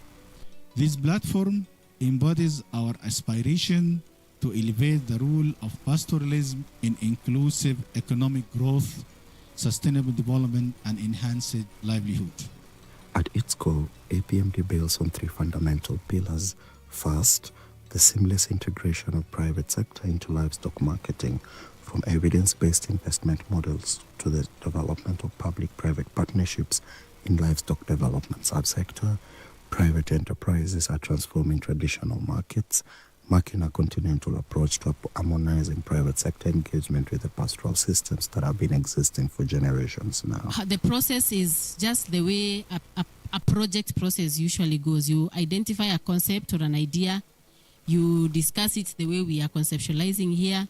If it's found to be having some characteristics that it can be a PPP, we take it to the next stage, which will be preparation of feasibility studies. Then we go to procurement. So yes, the other point I wanted to say, there are 4 procurement methods under the PPP Act of 2021, which is in the public domain. The 4 methods are the default competitive procurement. Then the second one is the privately initiated proposal. The third one is the restricted tendering, and the fourth one is direct procurement. So all those are alienated in the Act. And we are happy to provide more information, even to the moderators, to share with participants, more of like an introduction to PPPs. The enabling policy landscape of pastoral markets reflects an increasing risk in stakeholder interest, each vital to the system's success. The platform seeks to focus on policy harmonization across borders, harmonized quality standards, regulatory frameworks, and all-inclusive marketing policies. Further, it acknowledges that policy harmonization is not only about writing regulations, but also engaging stakeholders from local chiefs to national and federal ministries and all actors across the livestock marketing chain. At the heart of APMD's policy framework lies a multi-tiered stakeholder engagement structures with an emphasis on engaging with the stakeholders at every level, community, national and regional, with an aim to achieve streamlined cross-border producers, harmonized quality standards, gender-responsive market policies, and youth-inclusive financial frameworks. The platform's policy component ensures that traditional leaders inform governance structures, private sector shapes trade regulations, women and youth influence market rules, research institutions guide evidence-based policies, advocate for policy incentives in commercial fodder production and land use management. In the evolving landscape of pastoral markets, data isn't just numbers, it's the foundation of informed decision-making. APMD seeks to make its data ecosystem unique through its ability to transform complex market information into actionable insights for every stakeholder level. The platform's data ecosystem operates on 3 critical levels. 1. Data collection. The platform believes that every data point tells a story from individual sales to herds movement, therefore building a comprehensive picture of the market reality. 2. Data integration and analysis, which strives for the combination of the traditional knowledge with the modern analytics. 3. Decision support systems. With customized decision-making frameworks, a trader is able to see insights different from that of a policymaker, but all of them drawing from the same data pool. Ile market yetu ya huko Somalia ni mahali inaitwa Mogadishu, na zile wanyama ambayo tunapeleka huko ni ngamia na these shots, mbuzi na kondoo, ndio tunapeleka huko hasa wakati wa Idi wa Ramadhan ama Idi wa Hajj, ndio tunapeleka huko hizi wanyama sababu zitakuwa na bei nzuri. Market yetu ni mpaka Mogadishu, na kutoka Mogadishu ni hawa wa Somali wa Mogadishu wanapeleka huko Arabuni, Mecca or any other country ya Waarabu. Kwa hivyo business hiyo ukiuza hiyo huko Mogadishu, pesa yake ni in form of dollars. Hizo dollars sasa badala ya kubeba kutoka hapa kutoka Mogadishu mpaka kwa mfuko ulete mpaka mahali yako ama nyumba yako, tuko na kitu naita hawilat, money transaction ama money laundering business. Hao watu wa Mogadishu wanatuma hiyo pesa kwa Nairobi hawilat, either the Habshil or any other money laundering place. A recent situational market analysis from more technical and stakeholder engagement workshop in the lighthouse countries, Kenya and Nigeria, for the Horn of Africa and Sahel regions respectively, revealed complex challenges and opportunities, notably the revolution of traditional livestock markets, influenced by the changing climate patterns, urbanization, and emerging digital innovations. This livestock business, when there is an issue of insecurity in Baringo, the livestock marketing also is affected because some traders cannot access to the market. Also, the traders is risking because they can be attacked on the way because of conflict, inter-community conflicts, and they lose their money on the way. And our markets in Baringo, our major markets, we have 3 major markets. We have Nginyang, Parwesa in Baringo North. Nginyang is in Tiati. Nginyang, Parwesa is in Baringo North. Marikat is in Marikat sub-county. And our transport, means of transport, these markets, all these markets is accessible. On the other hand, the data tells a compelling story. Livestock trade across regional borders has increased by 40% in the last decades, yet pastoralists face persistent challenges. The platform's first technical stakeholder and engagement workshops held in Naivasha and Abuja for the Horn of Africa and the Sahel region clusters respectively identified key trends. Amidst them, the marginalization of women and youth in the livestock development sector. The platform therefore positioned itself as a transformative tool in reshaping gender dynamics within livestock marketing systems across the continent. Through its integrated approach, the platform systematically addresses historical barriers while creating a new pathways for women and youth meaningful participation in livestock value chains for sustainable livelihoods. Tukaanza na shilingi 300,000 capital la 1,300 tukaingia kwa soko, na tulikuwa tunauza asubuhi mapema 6:30 Ikifika saa 8 saa 9 sisi tumekuwa tukarudisha kwa soko na tunapata profit. So with her group, other group members, they have started with a capital of 300,000, mainly, dealing in small stocks, and their business, because these are women and they have got other roles, to play at the household level. So they tend to do their business in between, for the first, few hours of the day. So they buy and sell. Local way they know before. So we train them on how to do the yogurt so that they can be able to sell it at a higher price, not this little money they get every day. And perhaps most significantly, we are seeing the rise of women-led enterprises and the value chain marking the most significant transformation in the revolution of traditional structures. Wajir Milk Traders is a small organization that we have started with 3 women. We have seen the gap in the market, the way the milk is needed, and also how potential is the camel milk is in the market. So Wajir Milk Traders was the first group to send their milk to Scotland, a competition in Scotland. It was 2020-2021 through Masikov Office Wajir. Wajir Milk Traders is also a female Ayuta group or female Ayuta association, whereby female came together and we do contribution on monthly basis for the economy of the county and also for the economy of the well-being of the female.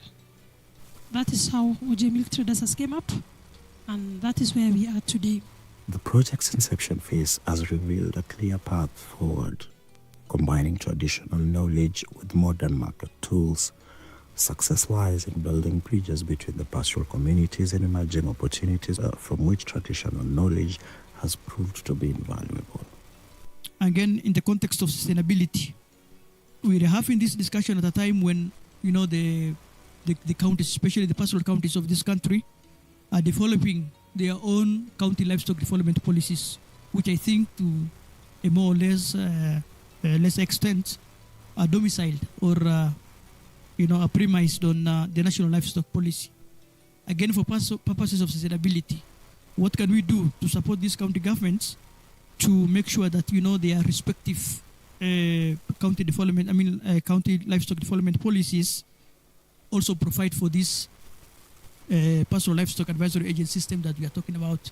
I want to inform everybody here that where we come from, we have Ethiopia on the left side, Somalia on the right side, and whenever there is any drought, our pastoralists have no border limit.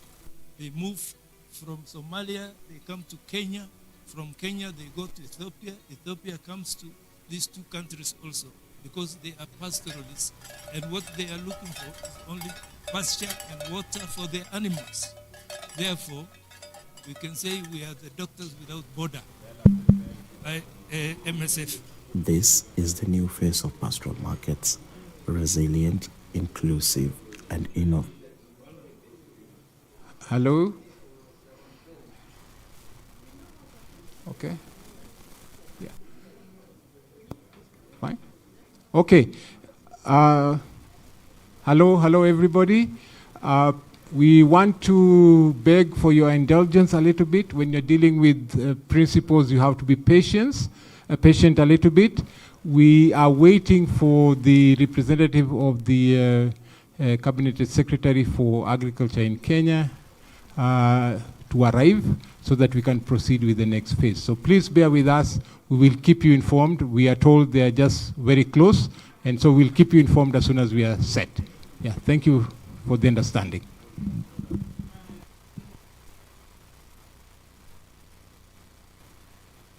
Opportunity where women and youth lead the way towards sustainable.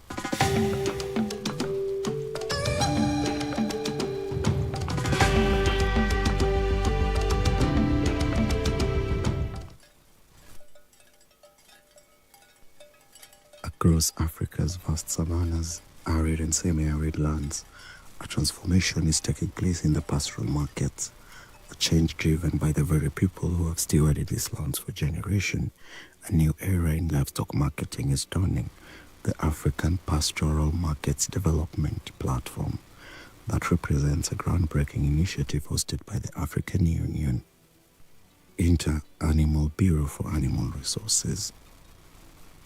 The platform implementation will reflect our shared commitment to the transformations of African pastoral sector and the sustainable development of livestock markets across the continent. This platform embodies our aspiration to elevate the role of pastoralism in inclusive economic growth, sustainable development, and enhanced livelihood. Pastoral livestock plays a pivotal role in Africa's social and economic dimensions, providing food, income, and security for millions. However, the sector continues to face challenges, including climate change, limited market access, and policy gaps. The platform aims at facilitating market-driven transformation in pastoralism and promote inclusive agricultural transformation across Africa. It will implement market-focused interventions to enhance pastoral integration into livestock markets through multi-stakeholder fora. The APMD platform will initially translate priorities action into 2 lighthouse countries, Kenya and Nigeria, and the 6 outreach countries. On behalf of Ambassador Joseph Asako, African Union Commissioner for Agriculture, Rural Development, Blue Economy, and Sustainable Environment, it is a great honor to welcome you to this first analytics and implementers engagement workshop of the African Pastoral Market Development Platform. The platform implementation will reflect our shared commitment to the transformations of African pastoral sector and the sustainable development of livestock markets across the continent.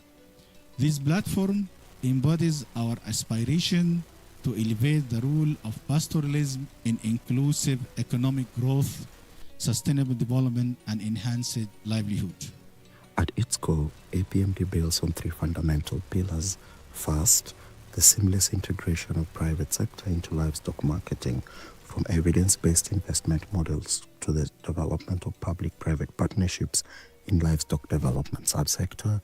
Private enterprises are transforming traditional markets, marking a continental approach to harmonizing private sector engagement with the pastoral systems that have been existing for generations now. The process is just the way a project process usually goes. You identify a concept or an idea, you discuss it the way we are conceptualizing here. If it's found to be having some characteristics that it can be a PPP, we take it to the next stage, which will be preparation of feasibility studies. Then we go to procurement. So yes, the other point I wanted to say, there are 4 procurement methods under the PPP Act of 2021, which is in the public domain. The 4 methods are the default competitive procurement. Then the second one is the privately initiated proposal. The third one is a restricted tendering, and the 4th one is direct procurement. So all those are alienated in the Act, and we are happy to provide more information, even to the moderators, to share with participants, more of like an introduction to PPPs. The enabling policy landscape of pastoral markets reflects an increasing list in stakeholder interest, each vital to the system's success.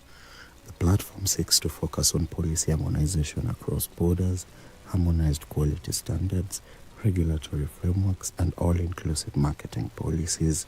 Further, it acknowledges that policy harmonization is not only about writing regulations, but also engaging stakeholders from local chiefs to national and federal ministries and all actors across the livestock marketing chain.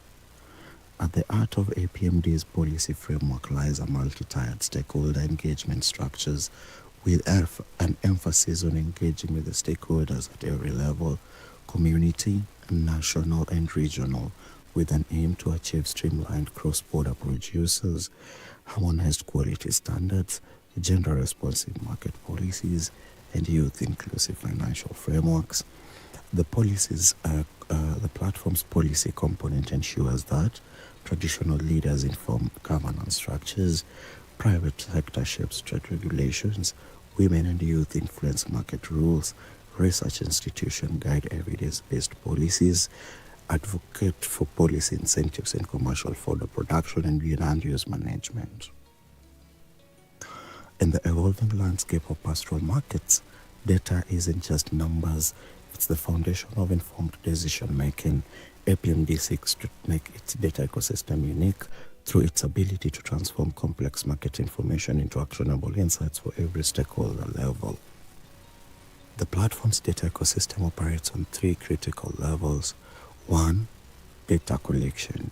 The platform believes that every data point tells a story from individual sales to herds movement, therefore building a comprehensive picture of the market reality. 2. Data integration and analysis, which strives for the combination of the traditional knowledge with the modern analytics. 3. Decision support systems. With customized decision-making frameworks, a trader is able to see insights different from that of a policymaker, but all of them drawing from the same data pool. Ile market yetu ya huko Somalia ni mahali inaitwa Mogadishu, na zile wanyama ambayo tunapeleka huko ni ngamia na these shots, mbuzi na gondo, ndio tunapeleka huko hasa wakati wa Idi wa Ramadhan ama Idi wa Hajj, ndio tunapeleka huko hizi wanyama sababu zitakuwa na bei mzuri. Market yetu ni mpaka Mogadishu, na kutoka Mogadishu ni hao wa Somali wa Mogadishu wanapeleka huko Arabuni, Mecca or any other country ya Waarabu. Kwa hivyo business hiyo ukiuza hiyo huko Mogadishu, pesa yake ni in form of dollars.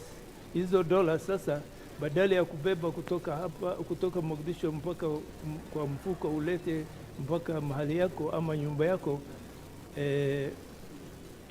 tuko na kitu naita hawilat, money transaction ama money laundering business.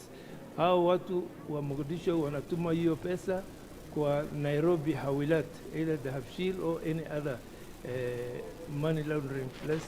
A recent situational market analysis from our technical and stakeholder engagement workshop in the lighthouse countries, Kenya and Nigeria, for the Horn of Africa and Sahel regions respectively, revealed complex challenges and opportunities, notably the revolution of traditional livestock markets, influenced by the changing climate patterns, urbanization, and emerging digital innovations. This livestock business, when there is an issue of insecurity in Baringo, the livestock marketing also is affected, because some traders cannot access to the market. Also, the traders is risking because they can be attacked on the way because of conflict, inter-community conflicts, and they lose their money on the way. And our markets in Baringo, our major markets, we have 3 major markets. We have Nginyang, Parwesa in Baringo North. Nginyang is in Tiati. Parwesa is in Baringo North. Marikat is in Marikat sub-county. And our means of transport, all these markets is accessible. On the other hand, the data tells a compelling story. Livestock trade across regional borders has increased by 40% in the last decades, yet pastoralists face persistent challenges. The platform's first technical stakeholder and engagement workshops held in Nairobi and Abuja for the Horn of Africa and the Sahel region clusters respectively identified key trends. Amidst them, the marginalization of women and youth in the livestock development sector. The platform therefore positioned itself as a transformative tool in reshaping gender dynamics within livestock marketing systems across the continent. Through its integrated approach, the platform systematically addresses historical barriers while creating a new pathways for women and youth meaningful participation in livestock value chains for sustainable livelihoods. Tukaanza na shilingi 300,000 capital la 1,300 tukaingia kwa soko, na tulikuwa tunauza asubuhi mapema 6:30 Ikifika saa 8 saa 9 sisi tumekuwa tukarudishwa kwa soko na tunapata profit. So with her group, other group members, they have started with a capital of 300,000, mainly, dealing in small stocks, and their business, because these are women and they have got other roles, to play at the household level. So they tend to do their business in between, for the first, few hours of the day. So they buy and sell within those, 6 hours, and the profit margin is not bad, as according to what she's saying. If you observe what our Fulani youths are into today, so we try to see how we can go into the community, advocate, sensitize them, and tell them the importance of education. Even if you are adult and you were not able to go to school when you were young, we have this adult education that we are trying to impact into them, and then train them on skill acquisition, where they can depend on their own. Like the women, where they can have something doing to support their husbands, and then to be able to send their children to school. Like that of the women, we train them on how to modernize their yogurt, not the local way they know before. So we train them on how to do the yogurt so that they can be able to sell it at a higher price, not this little money they get every day. And perhaps most significantly, we are seeing the rise of women-led enterprises and the value chain, marking the most significant transformation in the revolution of traditional structures. Wajir Milk Traders is a small organization that we have started with 3 women.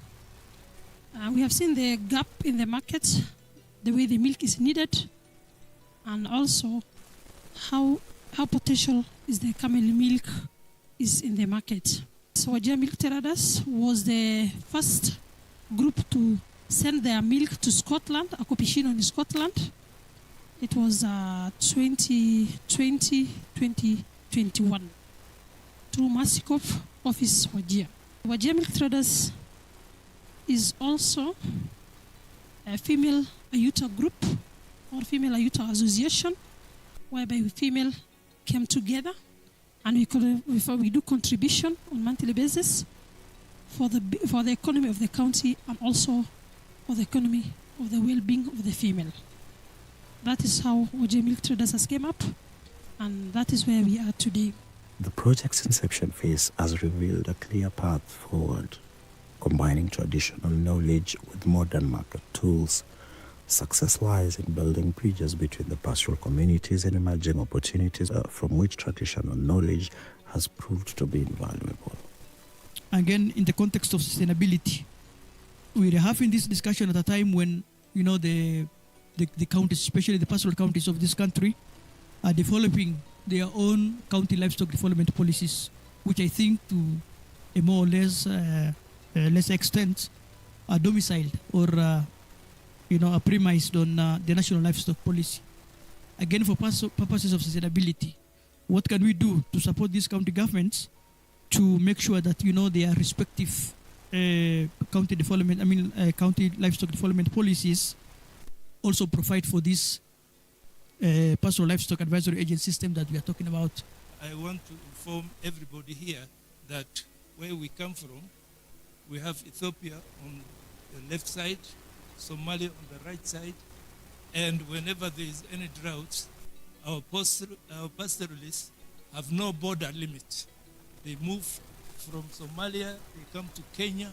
From Kenya, they go to Ethiopia. Ethiopia comes to these 2 countries also, because they are pastoralists. And what they are looking for is only pasture and water for their animals. Therefore, we can say we are the doctors without border, MSF. This is the new face of pastoral markets, resilient, inclusive, and innovative, where traditional wisdom meets modern opportunity, where women and youth lead the way towards sustainable solutions.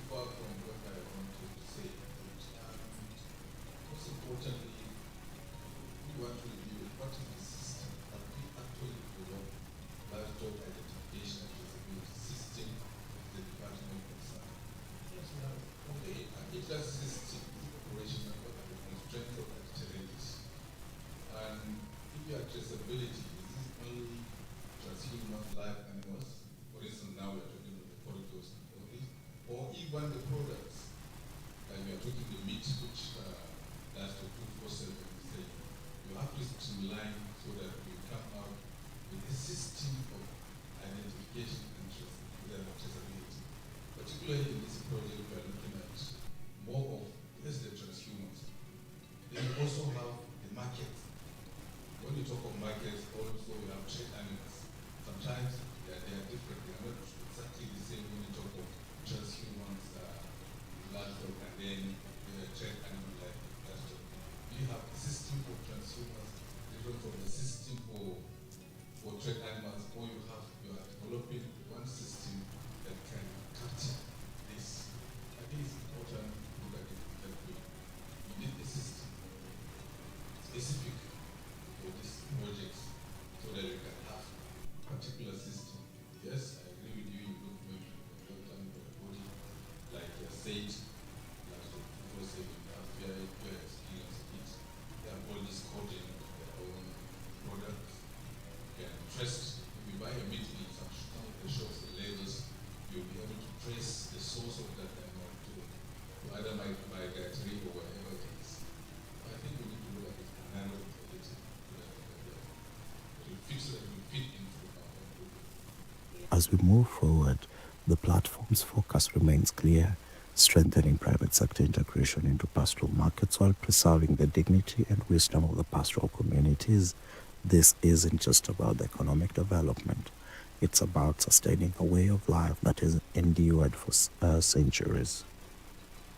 Enhancing enabling policy environment and increased stakeholder engagement for better understanding of the needs of the pastoral communities, and in this day and age of knowledge-driven economy, leveraging on a strengthened data ecosystem for the right fit decision-making grounded on evidence, both rigorous and empirical.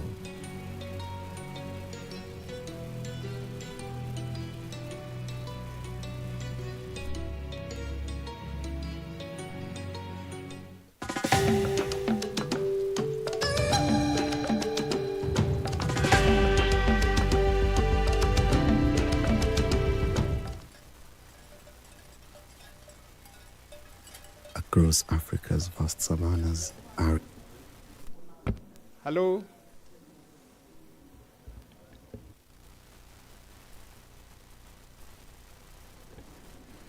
Hello? Thank you for the indulgence and the patience. We are informed the principals are here, so we want now to get started. Today is a special day, so we'll do things a little bit differently from what we have been doing, and we want to welcome you all, including the members of the press that are with us today. We will start with the entertainment as the principals come in, and then they will get their seats, and then we'll proceed with the program. As I indicated to you earlier on, what we'll do is that we will have a little entertainment as the principals come in. Once they are seated, we will request Professor Ahmed to make a small presentation, an overview, so that our principals can be together with us in terms of where we are on the program and also on the project. So for now, we want to welcome the entertainment. We have traditional dancers who will be coming in shortly. So please don't look surprised when the traditional dancers come in, okay? Thank you. Yeah.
Please, may we rise? May we rise?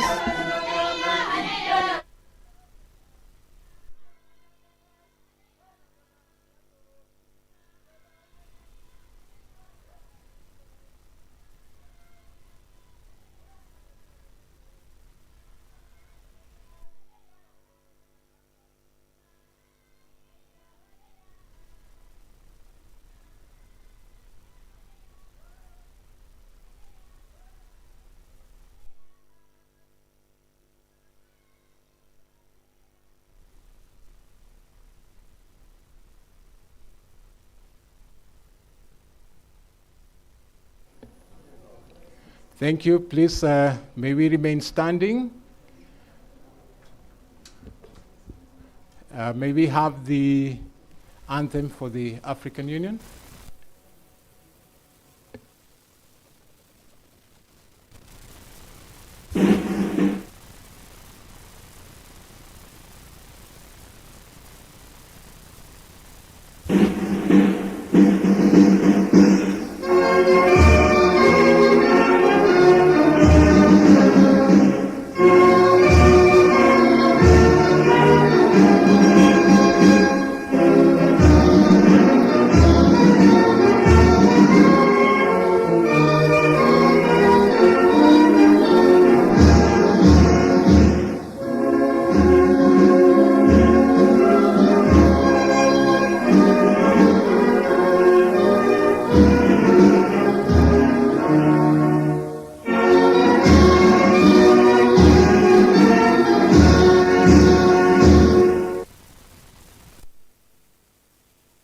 May we have the anthem for Kenya, please?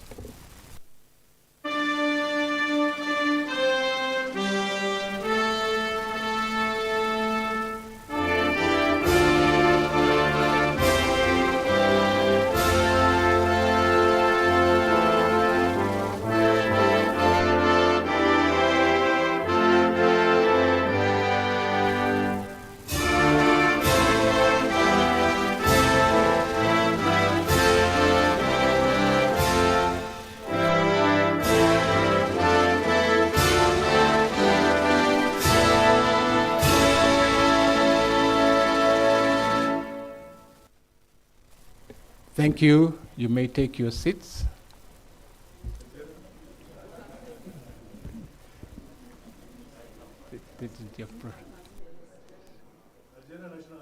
The Nigerian national anthem? Sorry?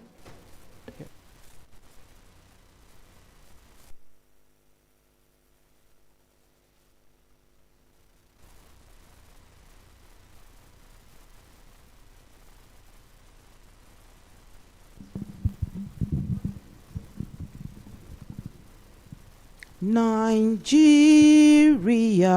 we hail thee, our own dear native land. Though tribe and tongue may differ, in brotherhood we stand. Nigeria's all are proud to serve a sovereign motherland.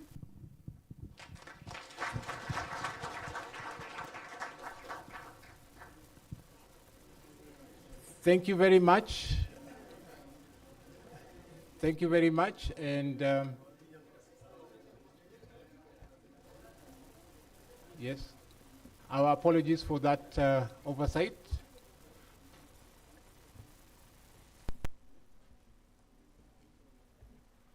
Please feel welcome,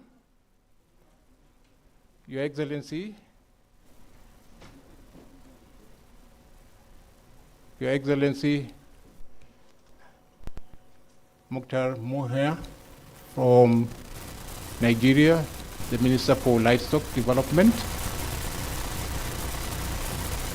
the Director of AU IBAR, Dr. Huyam Sali, the representative for the Kenya government, Dr. Chris Wanga, distinguished participants. Please feel welcome for this particular occasion that is really, really at the heart of pastoralism in Africa. And as we proceed, we want to appreciate the effort that has come from all the member countries represented here. And we want to draw your attention to the program that we have for the day. The key event is the launch of the pastoralism project, APMD, that we are launching today. But before we do that, Your Excellency, Mr. Minister, Honorable Minister, we want to bring you up to speed in terms of where we are.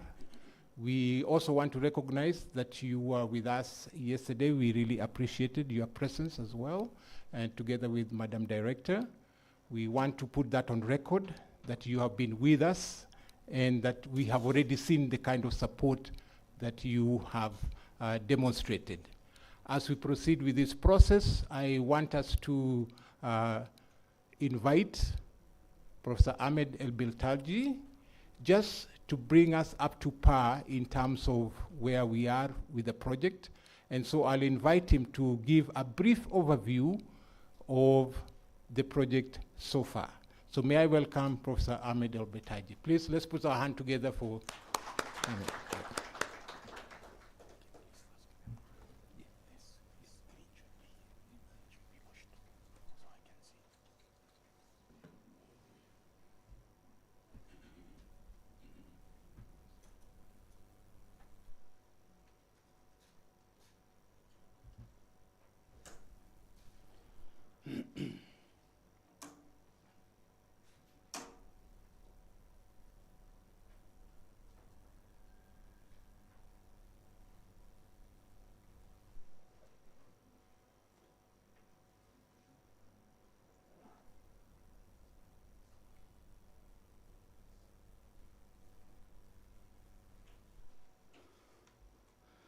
Thank you very much.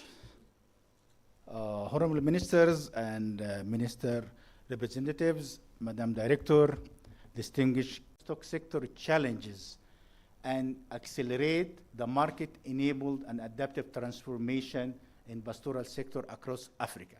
And we are starting with piloting, but our vision is all Africa. So the idea is, the core idea is we need to use the enabled marketing intervention to promote the transformation of the sector in Africa. So that's why the purpose is to promote and coordinate the implementation of priority actions for strengthening pastoral livestock sector integration into livestock markets across Africa with support of enabling policy environment and functional data ecosystem. So I have like three components, main components, which is the integration of the pastoral livestock private sector into the markets, supported by two main other pillars, which is the data ecosystem and enabling policy. So those are the pillars. We have the three pillars. The main one is the one on strengthening private sector integration into livestock market, supported by the enabling policy environment and the strategic implementation of the environment reforms and functional data ecosystem and diffusion.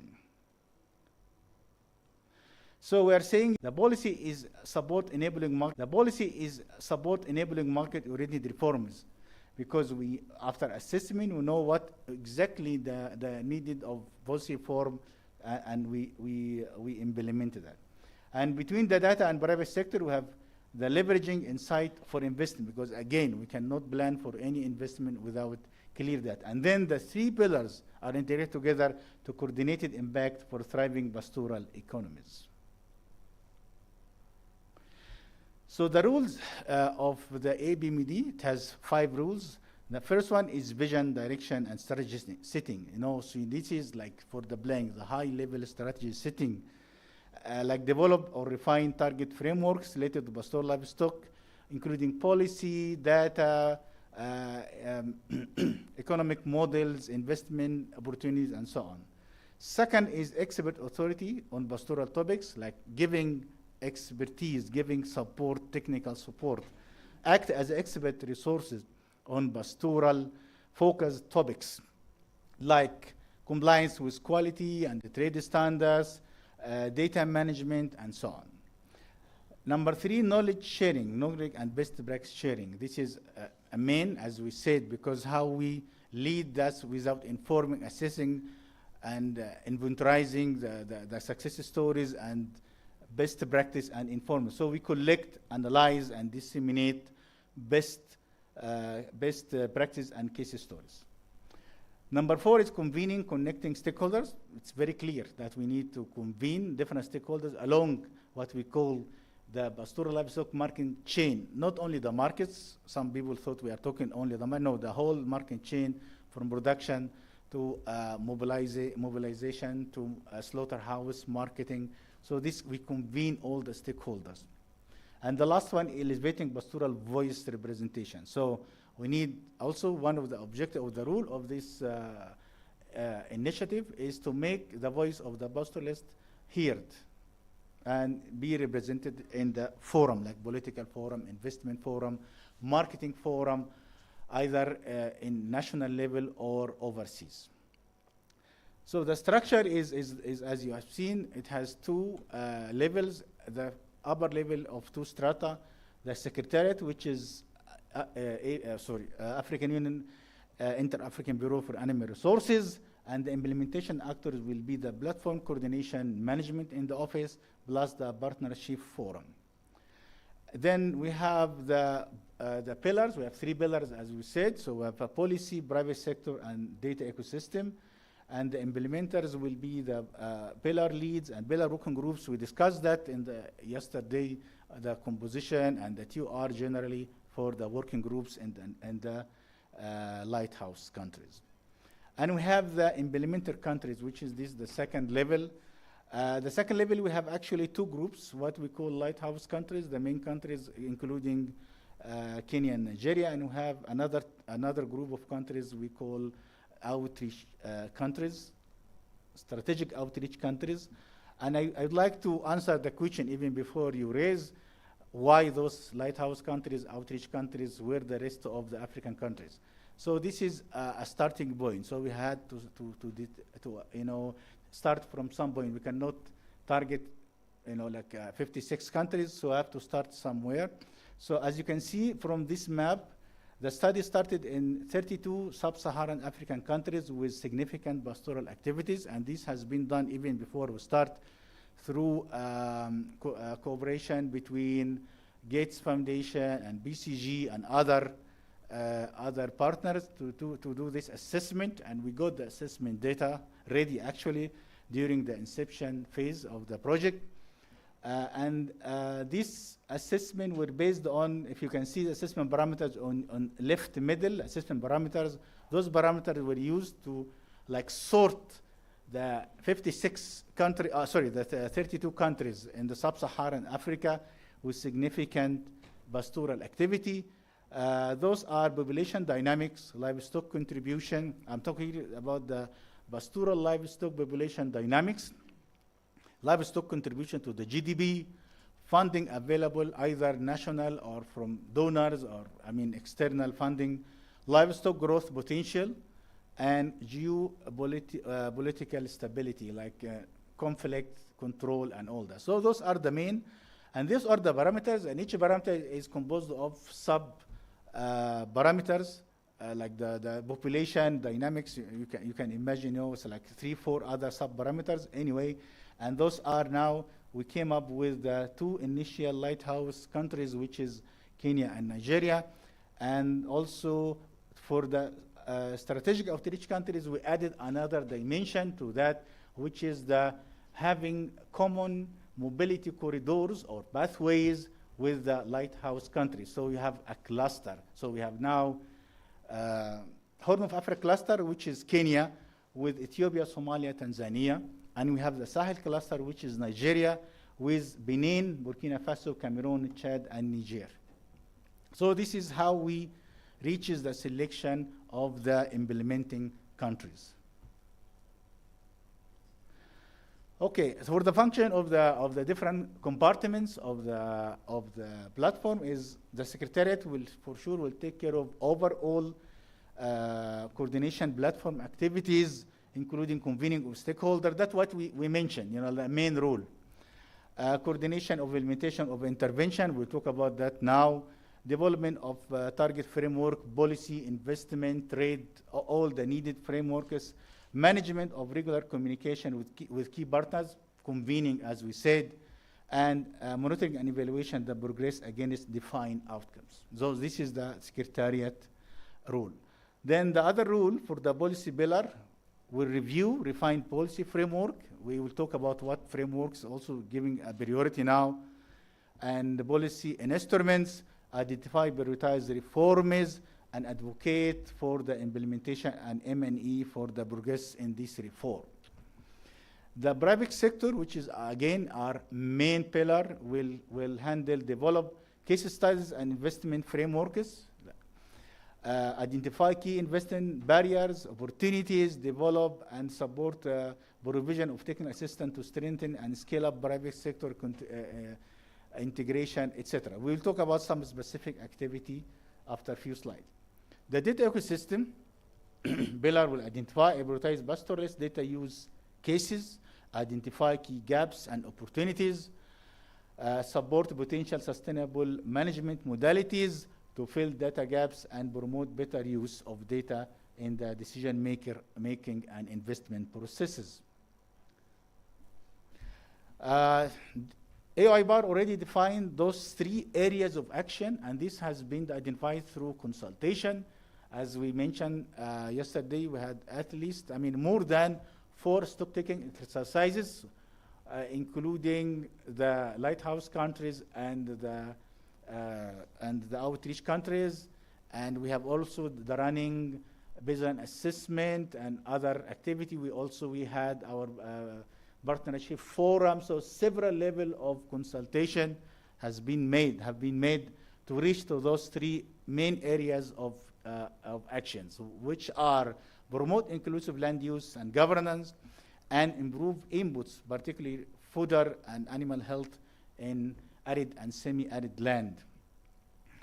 The second one is facilitate market integration, as we said, and increase value capture and investment. So we need to look at value add and investment. We have been even talking with our stakeholder today and with His Excellency, the Minister of Nigeria, also how we can talk about a value add and investment opportunities. And the third one is remove trade barrier. And this is this is a very big complex, like remove barrier entail many activity, conflict control, mobility standards, production standards, and compliance with conduction animal health standard, SBS, non-tariff, barriers, harmonization between different countries. So it is entails the same other two pillars, the same also. And we have also 3 cross-cutting lenses, and I know people now do not like to hear this cross-cutting, but anyway, this is what is in our project document, but which is women and youth empowerment, food and nutrition outcome, and climate resilience and adaptation. So those elements will be cross-cutting all the main other areas. So I will talk about some specific activities now, also developed and presented in the last 2 days. In the policy strengthening, like support the implementation of the regional resilience supporting policy frameworks, like the African policy framework for pastoralism in Africa and transhuman protocol. Advocate for a positive mindset shift on the pastoralism and highlight sector economic and ecological contribution. Again, we said we need to showcase or we show how this sector is important, and we need to have the voice of the pastoralist heard. So this is, we're talking about that. This is a political dimension. Advocate for investment promoting and harmonization of trade regulation for pastoral sector among IGAD, ICAS, and ECOWAS implementing member states. For the private sector, we have promote private and public engagement into potential investment in pastoral livestock marketing, like BBB, assessing where is the BBB framework can be identified and easily modified to fit our pastoral livestock sector. Evidence-based business model, what model, particularly if we're talking about models for fodder production and the trade, model for other investment, for the marketing, and so on.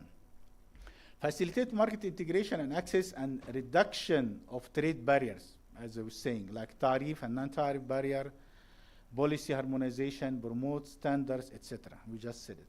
Strengthening pastoral resilience through pastoral fodder investment, advocate for inclusive land use and rangeland management. And then for the data ecosystem, we have facilitate the harmonization of pastoral data collection, because we talk about data collection and management, the challenge in this sector. Create strategic partnership to co-create and assist the implementation of initiative to strengthen pastoral data system. Again, we have many, scattered activities and initiatives for data. Now we need to put all our effort together to co-create and assist the implementation of big initiatives for data management and utilization. Facilitate the design and validation of national and regional roadmaps for strengthening that ecosystem.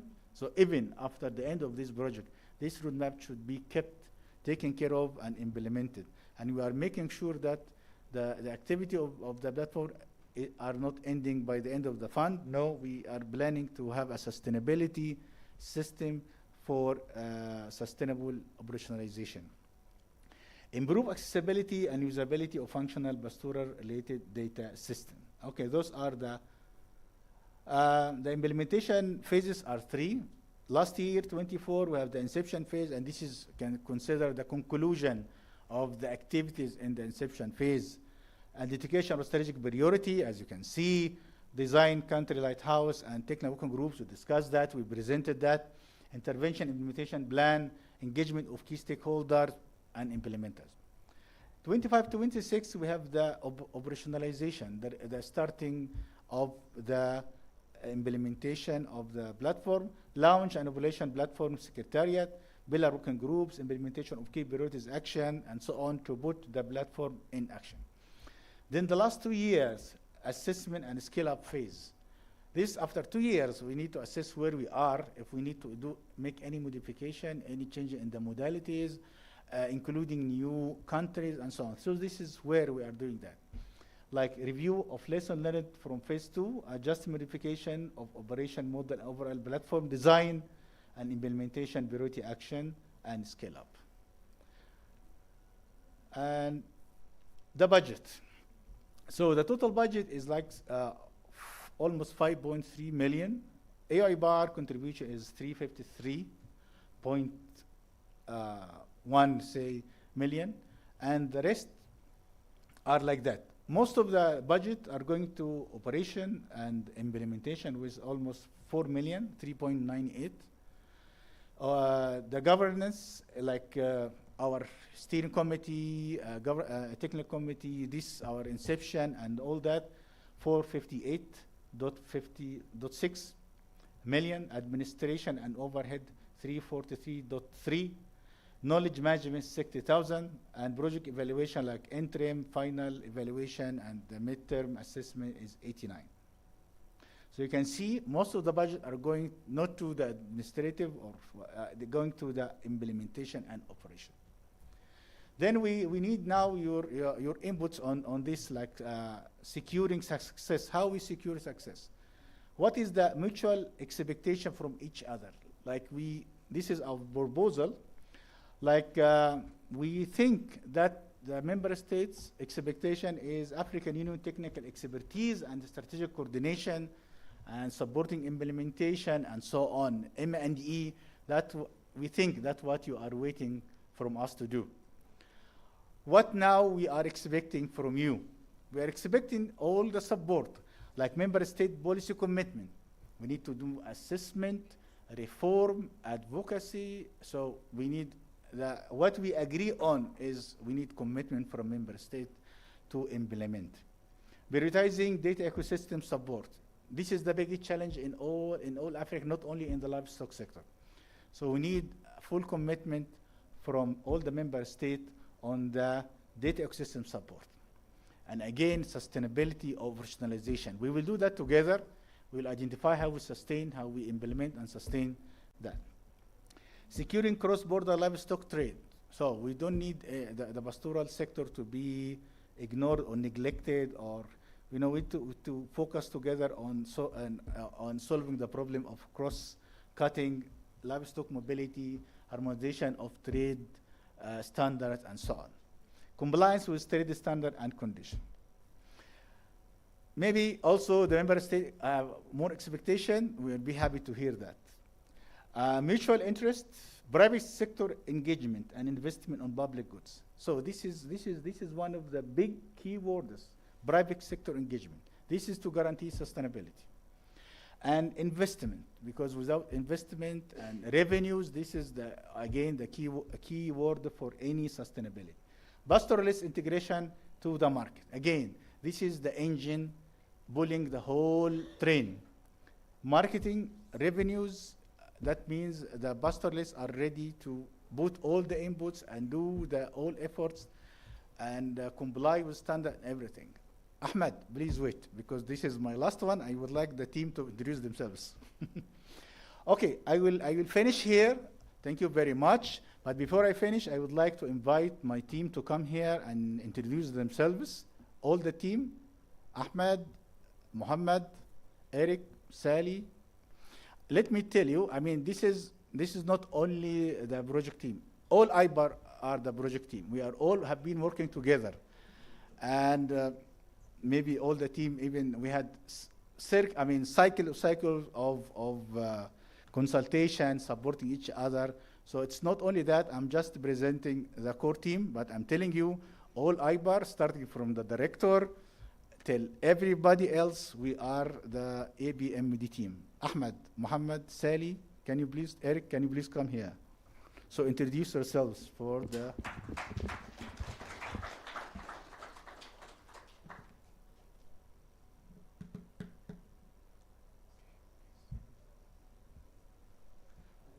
So this is a random sort, no, they are all the same. Good morning, everyone. My name is Mohammed Idle. I'm the private sector pillar lead for Africa and Pastoral Market Development. Actually, I would like to thank you, the member states and the other stakeholders, including the private sector. We were having a round of, workshops for the last 3 months in both Kenya and Nigeria. Those workshops mainly was focusing on the technical planning and to develop the implementation plan of this platform. So on behalf of on behalf of IBAR and ABDM team, I would like to thank you for your input and contribution to the implementation plan of this, and I hope this project will be successful, and thank you all.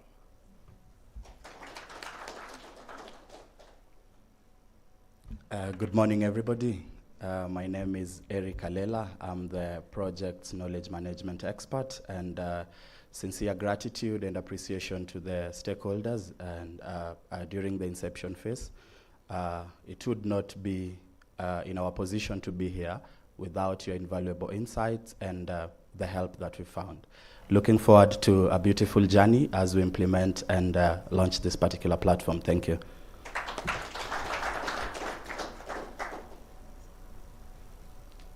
Honorable representatives, distinguished guests, all protocols reserved. Ahmed Chibrin, I'm the pillar, lead for the pillar of the data ecosystems. There's much expected from me, I know. I hope that we would be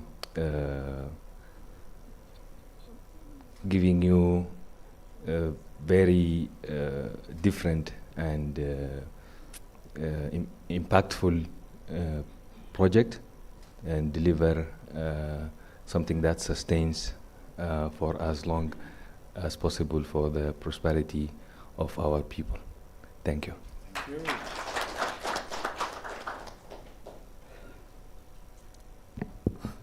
Morning, everyone. I'm Sally Ashmawi. I'm the administrative coordinator for the APMD project. I would like to welcome you all and thank you for coming today. And I wish that we will have a successful journey in this project as we have a successful launch. Okay, have a good afternoon. Okay, thank you.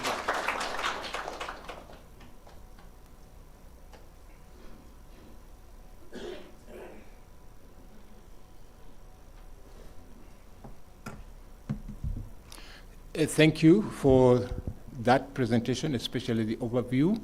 At least we have been talking in these sessions about take-homes. And you can see from the take-home that we have here that this particular platform is intended to address pastoralist issues, and they are diverse. In the course of the last 2 days, we have been doing a lot of things, and we have discussed many issues as well. And so this process is still continuing in terms of building up the project interventions, and I think as I've been said, the project staff will continue to work on this so that all the input from the stakeholders are taken into account. We want now to move on to the next phase, if you allow me, Honorable Minister, Madam Director, and Director Wanga, so that we can start on the formal addresses. I would want to invite,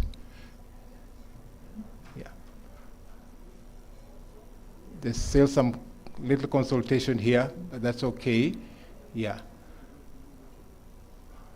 I would want to invite Madam Director to take us to the next phase. But before we do that, we'll request you humbly to migrate from there to this way, if it pleases. Yes.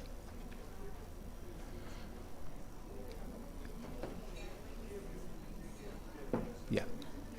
Yeah. So please, before we get to the next session, we will request you to migrate from there. As you get up, we will request the participants know the Kenyan style, so we can put our hands together as Honorable Minister, Madam Director, and Director Wanga move on to the podium over here. Please, let's put our hands together the Kenyan way. Can we start? Okay.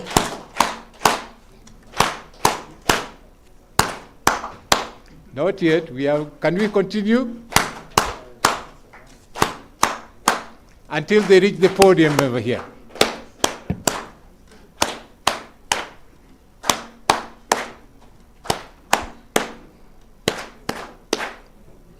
Thank you. Yes.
Okay, thank you for that indulgence. As we make sure the high table really has a high table,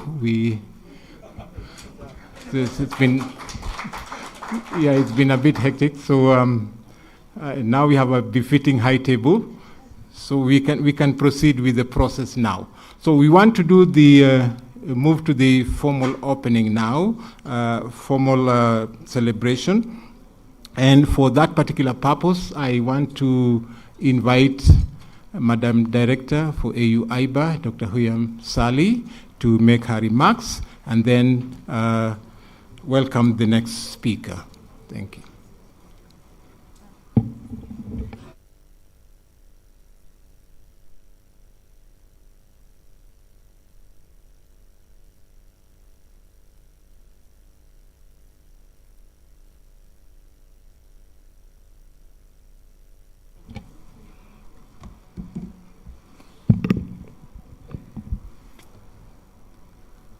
Honorable Minister, Mr. Edi Mea Mukhtar, Minister of the Federal Ministry of Livestock Development of Nigeria, representative of the PS of the Ministry of Agriculture and Livestock Development of Kenya, Dr. Christopher Wanga, all representatives of the regional economic communities, representative of the African Union member states, representative of development agencies and our partners, all the representatives of our communities towards this project is designed, our pastoral livestock sector actors and stakeholders, representatives of research institutions, development agencies, and private sector, ladies and gentlemen, distinguished guests, with all the protocol observed, good morning to everyone. It is with great honor and enthusiasm that I address you today for the launch of the African Pastoral Market Development Platform. This initiative marks a significant milestone in our journey towards enhancing the sustainable development of livestock across Africa, a goal that lies at the heart of the AU IBAR's mission. The importance of livestock in the African economies cannot be overstated. Livestock contributes significantly to food and nutrition security, economic growth, and trade across the continent. With the launch of this platform, we are taking a pivotal step in harnessing these contributions to their fullest potential. The African Pastoral Market Development Platform is intrinsically linked to the Livestock Development Strategy for Africa, LIDESA. It reflects AU IBAR dedication to transforming livestock sector through an inclusive approach that prioritizes the needs of pastoralists, strengthens market linkages, and promotes food security. By improving market access and integration, we aim to empower pastoral communities, allowing them to thrive economically and socially. Moreover, this initiative aligns with the comprehensive Africa Agriculture Development Program, CADP, as it seeks to promote agricultural and livestock development through increased investments, policy alignment, and promoting regional trade. The platform interventions will contribute to efficient market linkages, bolster supply chains, and foster inter-African trade, all of which are critical components of our CADP vision. AU IBAR's strategic plan envisions a continent where animal resources contribute significantly to the food and nutrition security, socioeconomic development, and well-being of the African citizens. This platform embodies this vision by addressing policies, establishing data sharing platforms, disseminate knowledge. The APMD can promote and encourage more private investments to expand and sustain our livestock value chains that are linked to pastoral production. And to ensure this vision will continue and sustain, AU IBAR, through its strategic plan 2024-2028, is also planning for having the animal resources performance dashboard for the continent. This will be an open access platform, and we will Yeah, I think this is what is needed and what is missed in the Africa continent to make sure that the private sector has a holistic source of data to ensure where are the gaps, where are the needs for investments at regional level. We are not working at national level, we'll be working at the regional economic communities level, building on the findings of Life to Africa project success, and also basing our interventions for this performance platform on the findings from this APMD. Our commitment to sustainable development is further reflected in our alignment with the African Union Agenda 2063, the Africa we want. This platform supports our collective goal to create an integrated, prosperous, and peaceful Africa driven by its own citizens. By fostering economic resilience with pastoral communities, link them to private sector, we are contributing to the achievement of our economic stability and sustainability. Again, I would like to mention that the first strategic objective of our upcoming strategic plan is mainly dedicated to governance support, mainly the public-private partnership enabling environment in Africa. We want to work together towards having these policies for livestock investments. Ladies and gentlemen, distinguished guests and esteemed partners, the pastoral sector in Africa faces multiple challenges, including climate change, land tenure issues, inadequate infrastructure, and limited market access, all of which threatening the livelihoods and sustainability of our pastoral communities. However, despite all these obstacles, there are significant opportunities to enhance the sector. Innovations in technology can improve access to market information and also to cover more areas with veterinary services in partnership with private sector. While investments in infrastructure can facilitate better connectivity to urban markets. Additionally, the growing demand for livestock products at the continental and global level creates pathways for pastoralists to access premium markets. By adopting sustainable practices, compliance with sanitary and phytosanitary measures, engaging with policy frameworks that recognize the support of pastoralism, the sector can transform its challenges into opportunities for economic growth and food security for all Africans. The path forward for Africa's pastoralists is clear. By valuing pastoral production and strategically linking it to formal markets, we can transform the livelihoods of millions and bolster the continent's economic growth.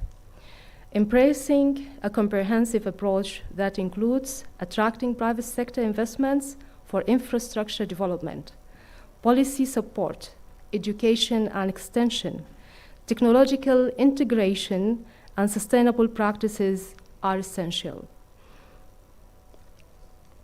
Through collaborative efforts, synergies, and innovative solutions, we have the potential to realize a vibrant livestock sector that nourishes communities, fuels economies, and preserves Africa's rich cultural heritage for generations to come. In conclusion, I wish to extend my deepest gratitude to all of our partners and stakeholders whose unwavering support and collaboration have been instrumental in the development of this platform. We are so grateful for the political support and the guidance from our Honorable Minister and our senior officials and representatives of the PS for Kenya. Together, we are sowing the seeds for a sustainable future that embraces the vast potential of our livestock resources. Let us continue working hand in hand to unleash the transformative power of the livestock for betterment of our continent. I thank you.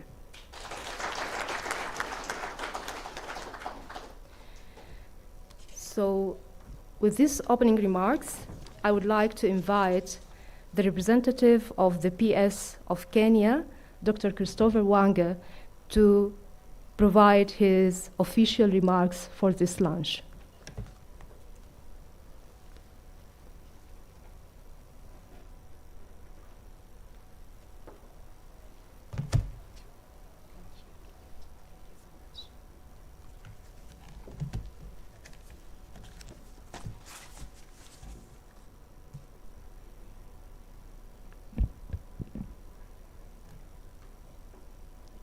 Honorable Eid Mukhtar, Nigerian Minister of Federal Ministry of Livestock, Director, African Union, Dr. Sali,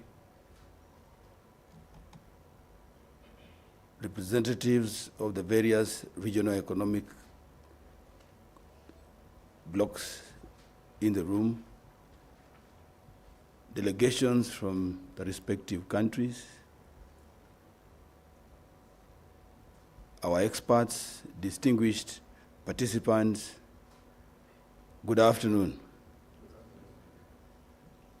I wish to take this opportunity to thank the African Union, IBAR, for conceiving this great project that is aimed at ensuring that the pastoralists, who are a very critical component of the livestock sector, are able to make better use of their resources through improved access to markets. From the outset, we wish to associate with the Africa Livestock Development Strategy, LIDESA, on which we have reviewed our various policy frameworks within this country.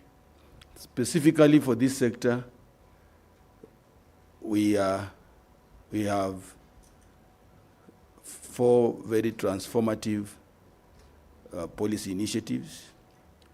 We have the overarching agricultural policy. We have the agricultural transformation and growth strategy. We have the livestock policy, sessional paper number 3 of 2020, and we have the veterinary policy, sessional paper number 2 of 2020. These are very, very important policy guides for the entire livestock sector within this country, where pastoralism, as we appreciate the practice, is very critical.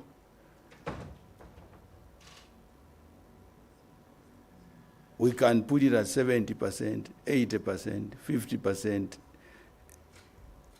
All the time we speak to the respective data of livestock within the arid and semi-arid areas, where pastoralism is a main mode of lifestyle that also now informs the livestock rearing systems. So for us, this is a critical output that we look forward to, and that's why we will strongly collaborate with this project and still thank AU IBAR for choosing our country to be part of the pilot. And in this regard, I wish to point out that this project could not have come at a better time. I remember when we began the development of the livestock master plan for Kenya to inform targeted investments in the sector. Madam Director, AU IBAR was very close, and I wish to report that your experts helped us to really focus on what will help to transform our livestock sector. And I'm happy to report, holding all factors constant, we should be launching it this financial year after a long journey. And for the benefit of the participants, if I look at the project deliverables, policy strengthening, private sector strengthening, the livestock data ecosystem, these are deliverables within the livestock policy. I mean, the livestock master plan. So that's why I'm saying it couldn't have come at a better time. If you look at pastoralism as a subset within the livestock sector issues, it is extremely key for us that if we can do very well in streamlining the livestock rearing and livestock management within the pastoralist setups, then we have unlocked a very key subsector within the livestock sector, because the dairy industry is fairly better organized, and therefore streamlining the livestock operations within the pastoralist system would literally be the catalyst we've been looking forward to in transforming the livestock sector. Indeed, some of the areas that you are looking through, like the population dynamics, the contribution of livestock to GDP, I believe across the continent, and this is the leadership we also expect AU-IBAR to support us, the contribution of livestock to GDP is grossly understated. Depending on who you're speaking to, he will tell you 3.6%, 5.4%, 12% like for me, and everybody has his own figures. Basically because our data ecosystem is not up to date. We hope at the end of the development of the livestock master plan, we will have an accurate estimate of the contribution of livestock to the GDP, and that will inform very many other interventions, because then you are able to plan for what you know, you are able to intervene as appropriate. So this is a very key project for us, and I wish to appreciate all of you for the time and effort you have shown throughout this meeting.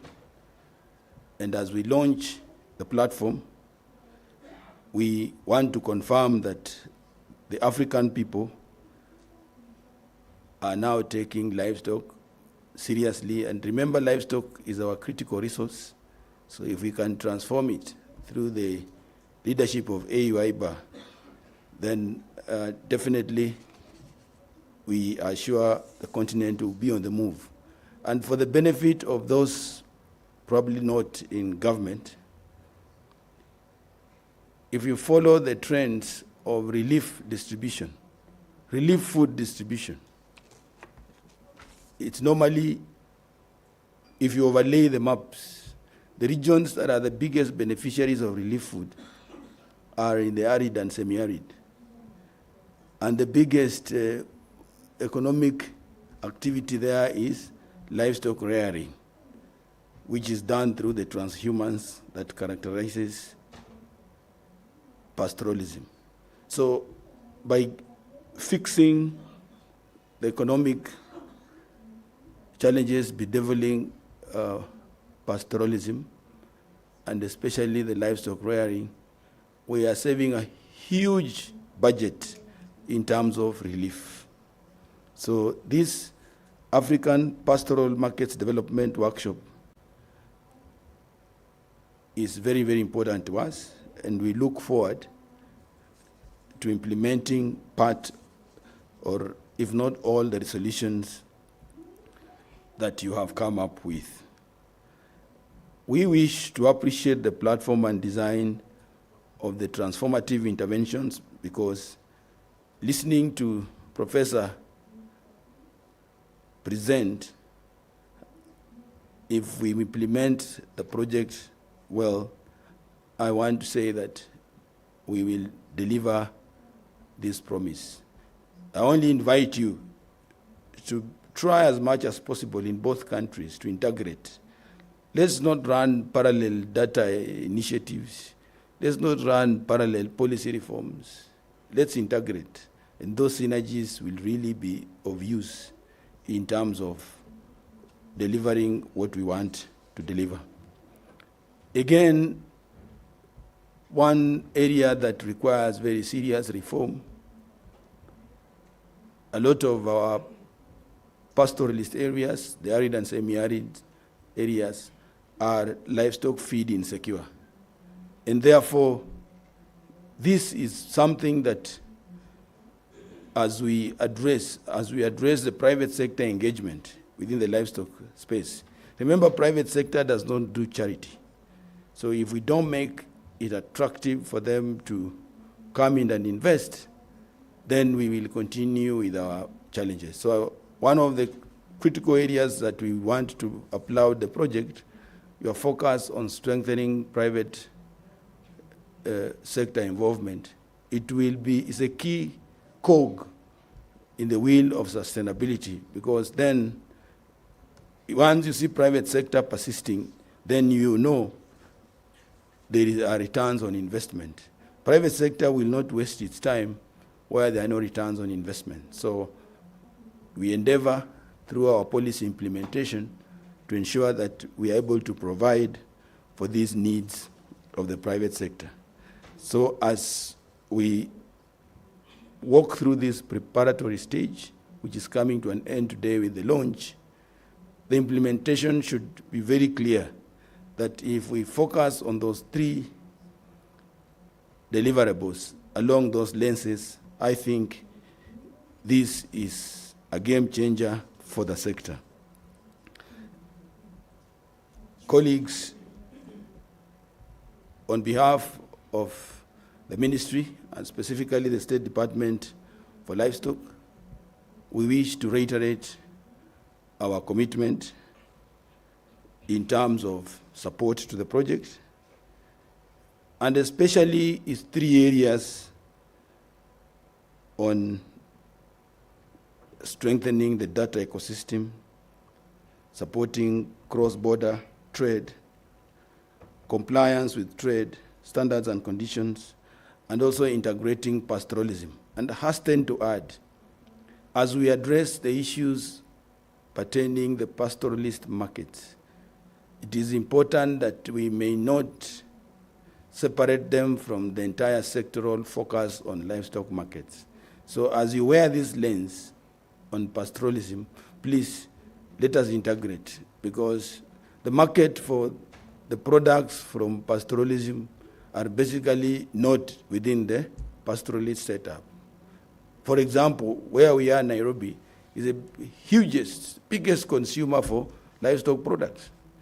So as we work on the focus, it is key that we look at all the value chains relevant so that we are able to deliver on these project objectives, which are extremely critical for all of us within the region, but specifically what you call lighthouse. Today I've learned a new terminology, lighthouses of Nigeria and Kenya. And from the ministry, Honorable Minister, I've not met the minister to bring greetings, but I want to assume that by the time I was leaving to come here, he had not yet reported. He was just sworn in this morning. But on his behalf, our Principal Secretary, Honorable Jonathan Mweke, who is out on a national assignment, send his regards and thanks you most sincerely for finding time to grace this occasion.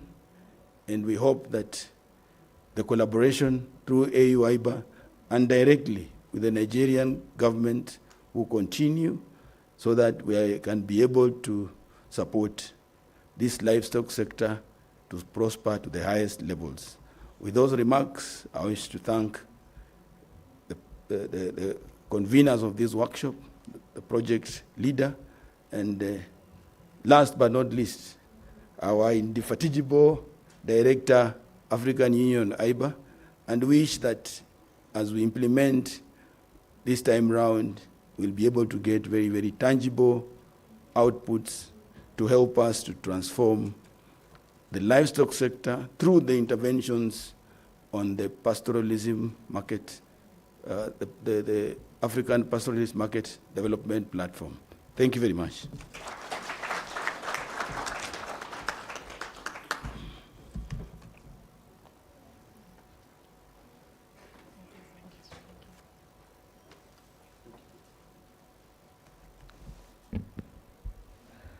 It's my pleasure and honor to invite our guest of honor for this launch, Honorable Eddie Mukhtar, the Minister of the Federal Ministry of Livestock Development of Nigeria, to give us his official remarks for launching this project.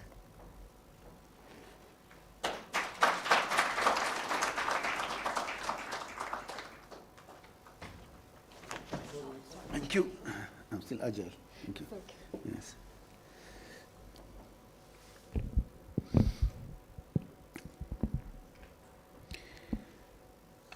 The representative of the PS, Minister of Agriculture and Livestock Development, Republic of Kenya, in the person of Dr. Christopher Wanga.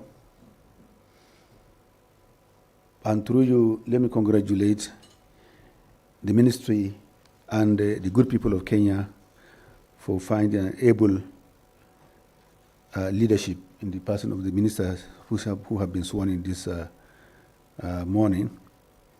And I look forward to meeting him formally, probably in my next visit in an official capacity, to collaborate with him and the Minister of Agriculture and Livestock Development, Republic of Kenya.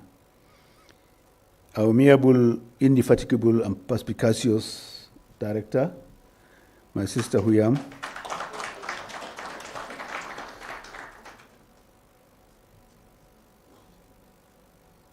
Professor Ahmed, who has been very, very visible at every turn and corner of this engagement, right from the first time we met in Abuja up till now. I wonder your source of energy.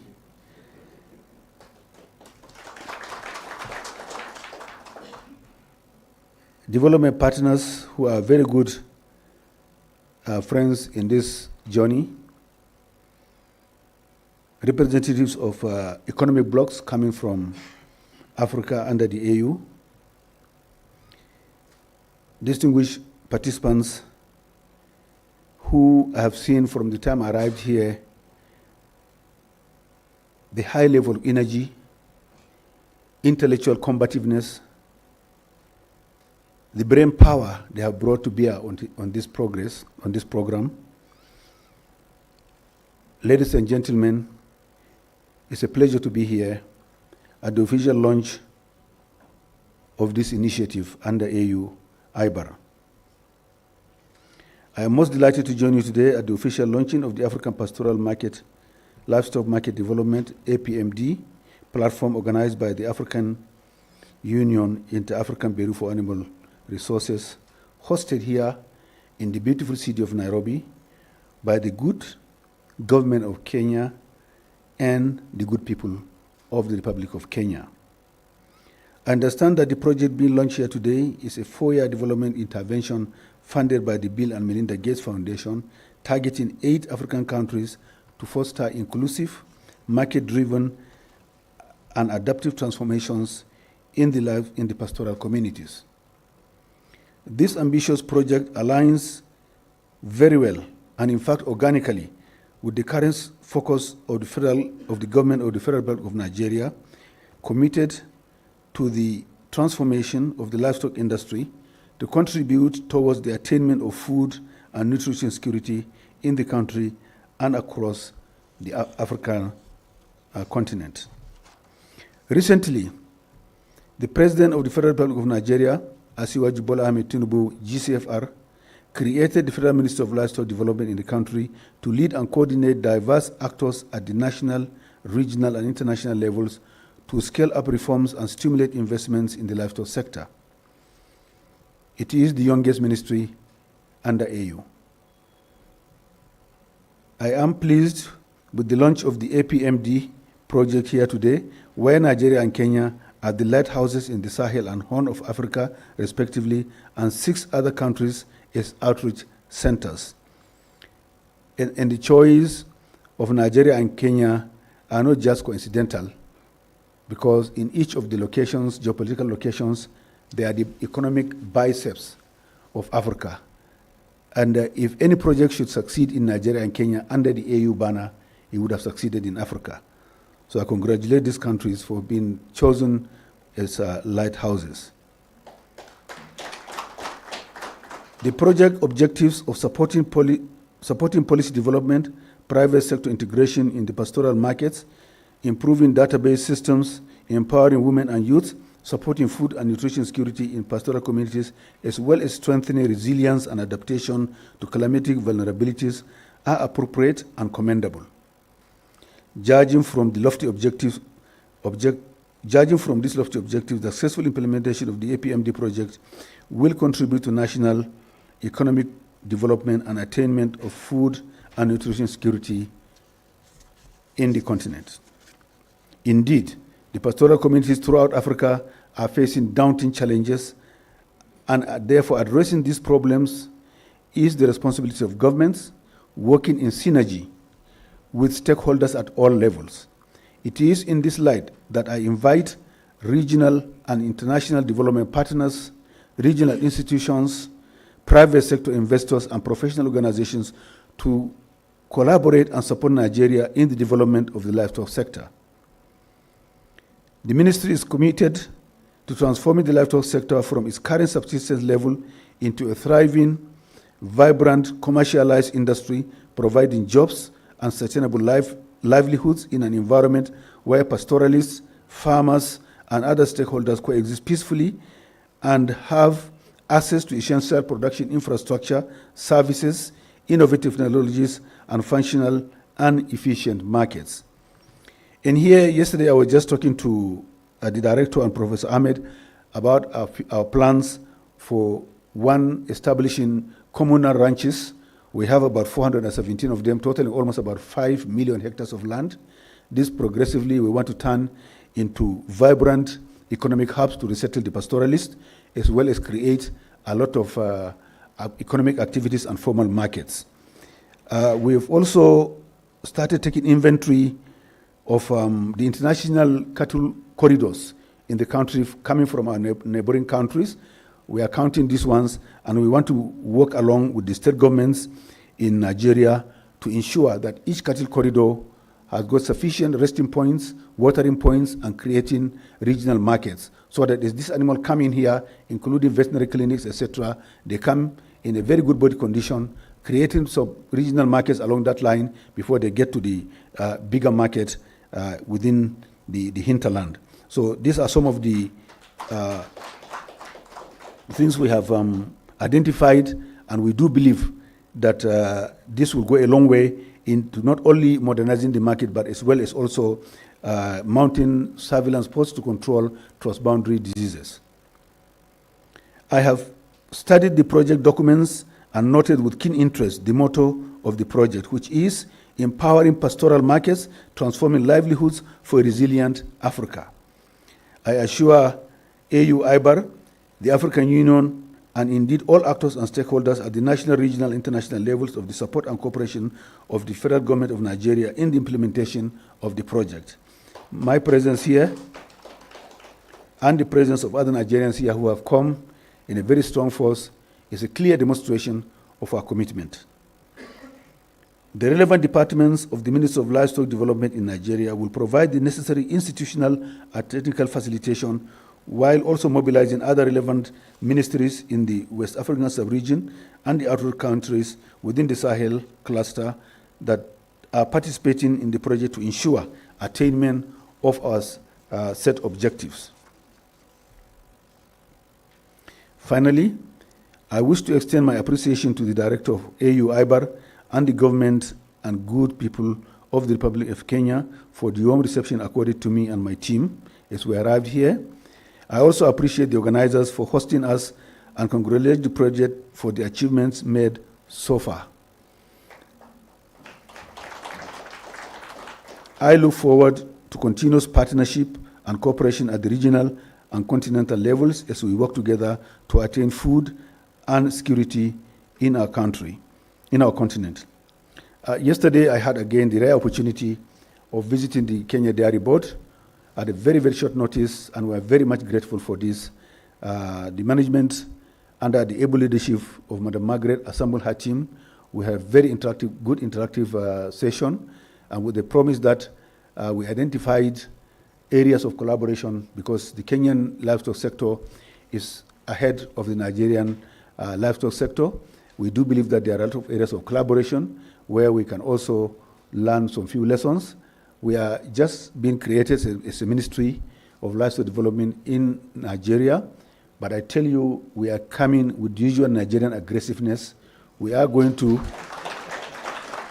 leapfrog, and given our natural resources, the size of our livestock population, the size of our country, the water system, the climate, the soil, we are not threatening anybody. We are going to open our arms. We are going to synergize, work with you, and then make sure that the livestock sector in this country becomes the #1 national resource, regenerative for every country on this continent. And therefore, we are happy, and we thank the good people of Kenya for hosting us. And I do believe that when next time we come, as Mr. President said, he's collapsing visa requirements and the boundaries, and that's how it should be. So once again, my sister director, Dr. Wanga, Professor Ahmed, distinguished ladies and gentlemen, it's an opportunity to be here with you. This will remain memorable in our own history, and we always refer to this, and we do believe that next time we come here or meet under any other platform, under the AU IBAR, we have already established the baseline, and the data ecosystem will show a forward trajectory of movement and achievement on our objectives. Thank you very much.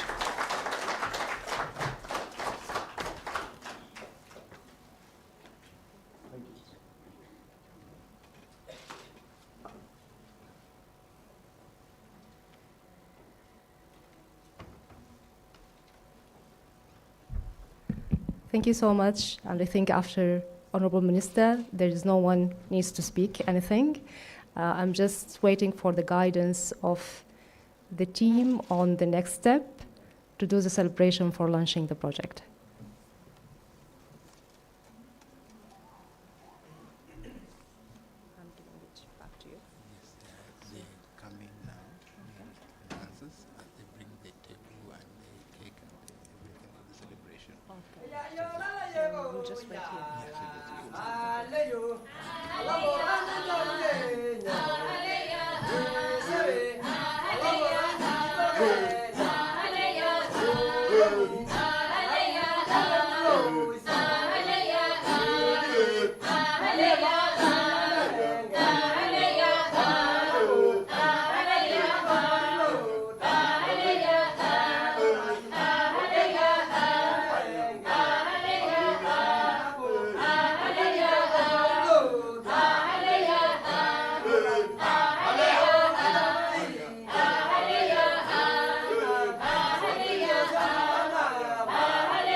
Thank you, thank you, thank you very much. Please, let's put our hands together for the dancers. Thank you, thank you. We want now to move to the next stage, which is the launch. And Fahim, if we are set, we want to invite our principals to move near over here.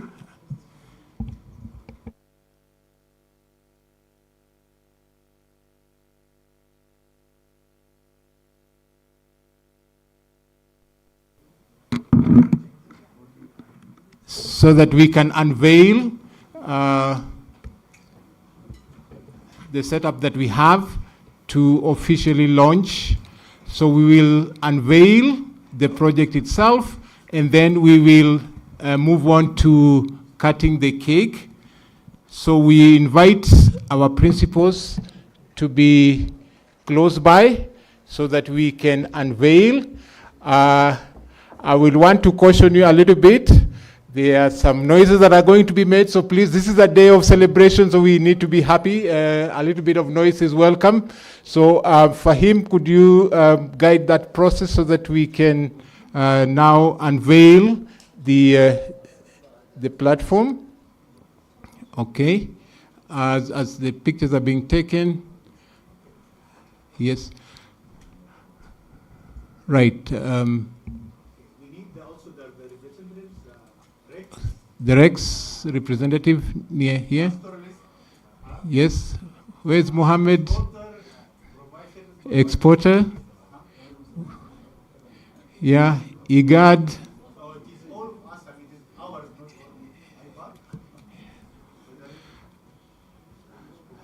Dr. Sule, you have to be careful there. A few things will come through there, so you better. Okay. The directors of livestock production, if they are here, some of Muntare, Niger was represented. Yes. Yeah.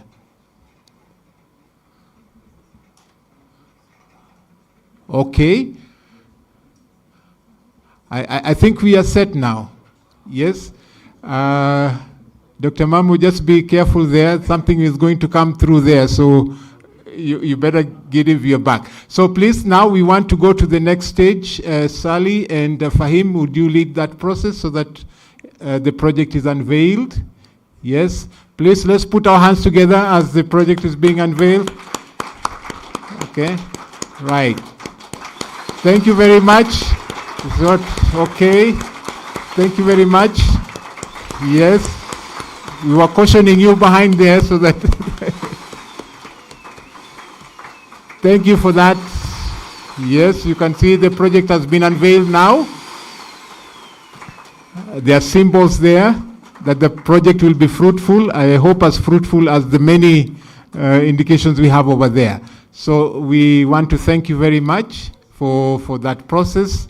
Now we want to move the principals to the next level, which will be cutting the cake. The photographers, you can take the pictures. Yes. As Honorable Minister said, this is a very memorable occasion. I think it will live with us for a long time. And as we proceed now, we will request you to move to the table where the cake is when the pictures are done. So please.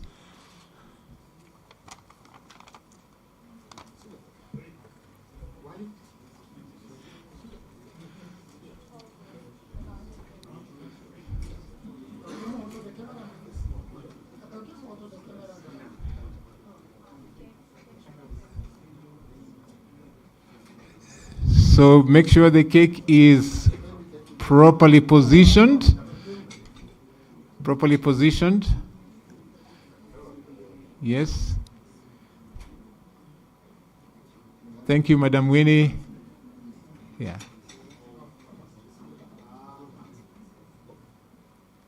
Okay. Thank you, Madam Winnie, for that process. I think, yes. So proceed.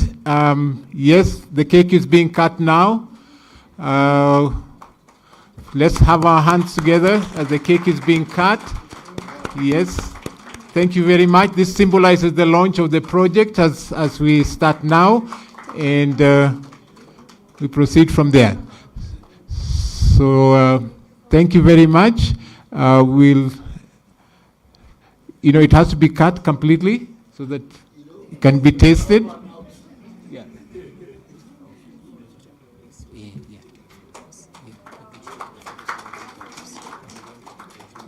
Yeah, there. Yes. Yeah. All of them there. Yeah. Okay. Yeah. So the cake is being cut now. Sally, can you make sure it's properly done so that we can have a taste of it? Yep. Yeah, we can have a taste of it. Winnie, support us in. Okay. Normally they talk about how tasteful the cake is.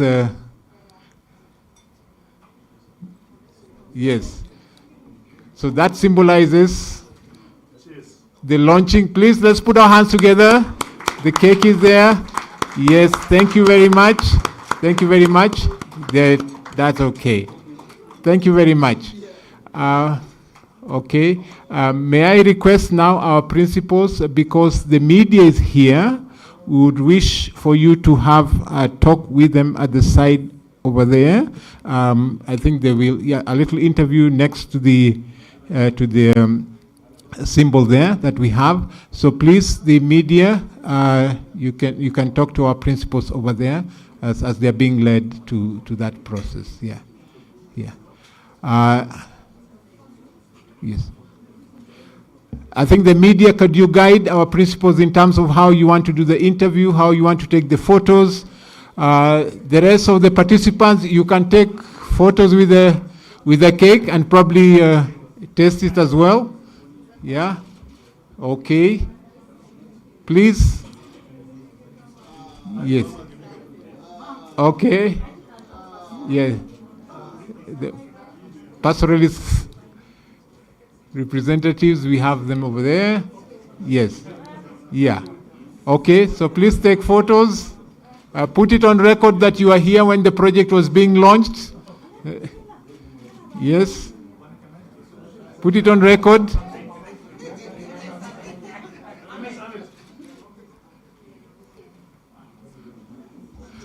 A representative of the REX, could you please be with the principals as well?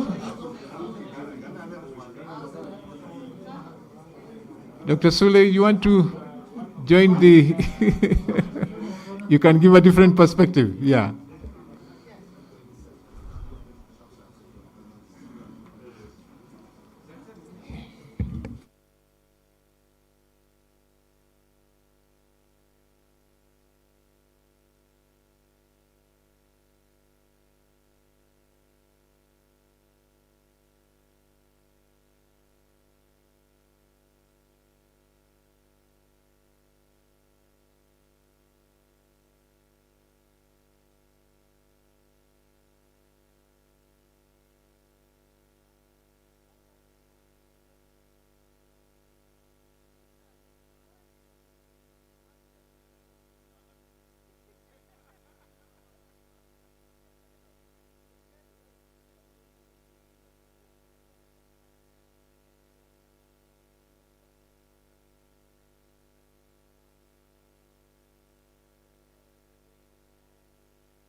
We are having some photo sessions, so please, if you want to take some photos, this is the time. And we will also want to request for some interviews.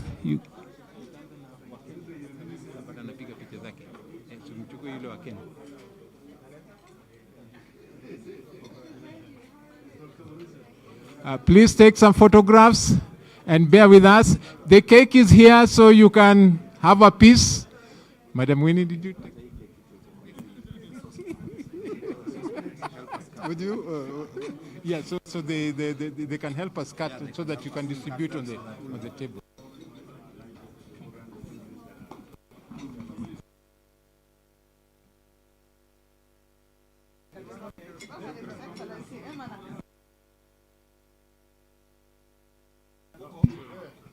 So please, this is photo session. You can take a photo with Honorable Minister here. Yeah. Thank you.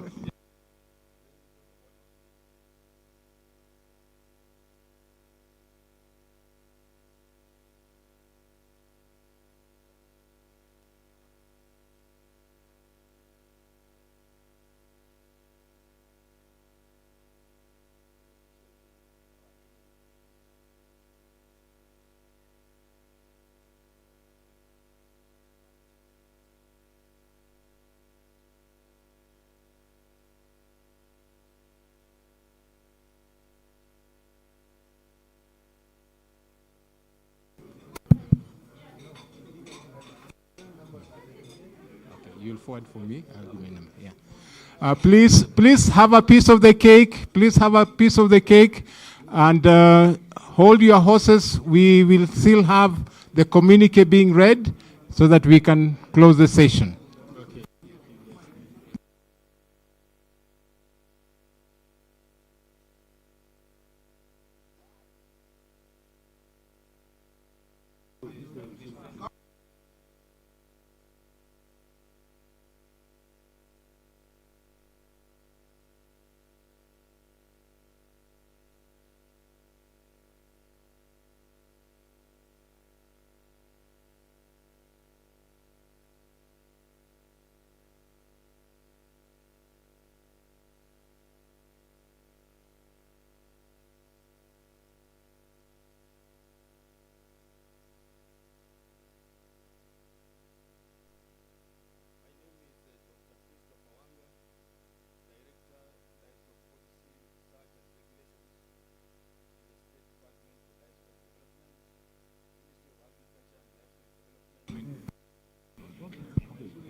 Then celebrate.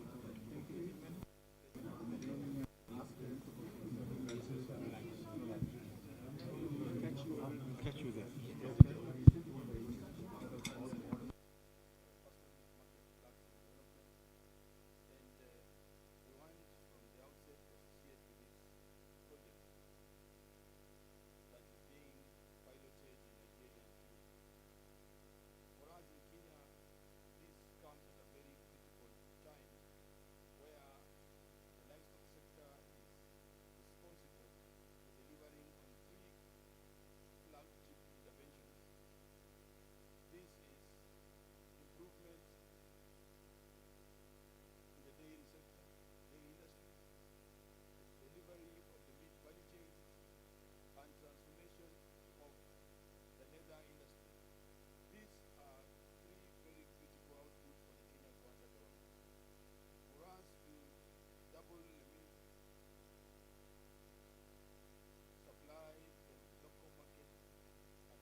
I told Mr. Paul that there will be a closing in coming days, so to tell everyone.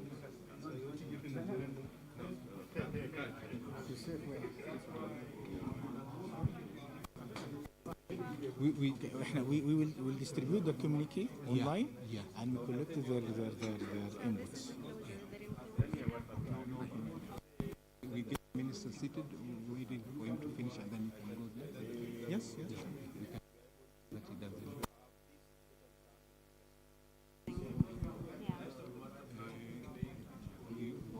What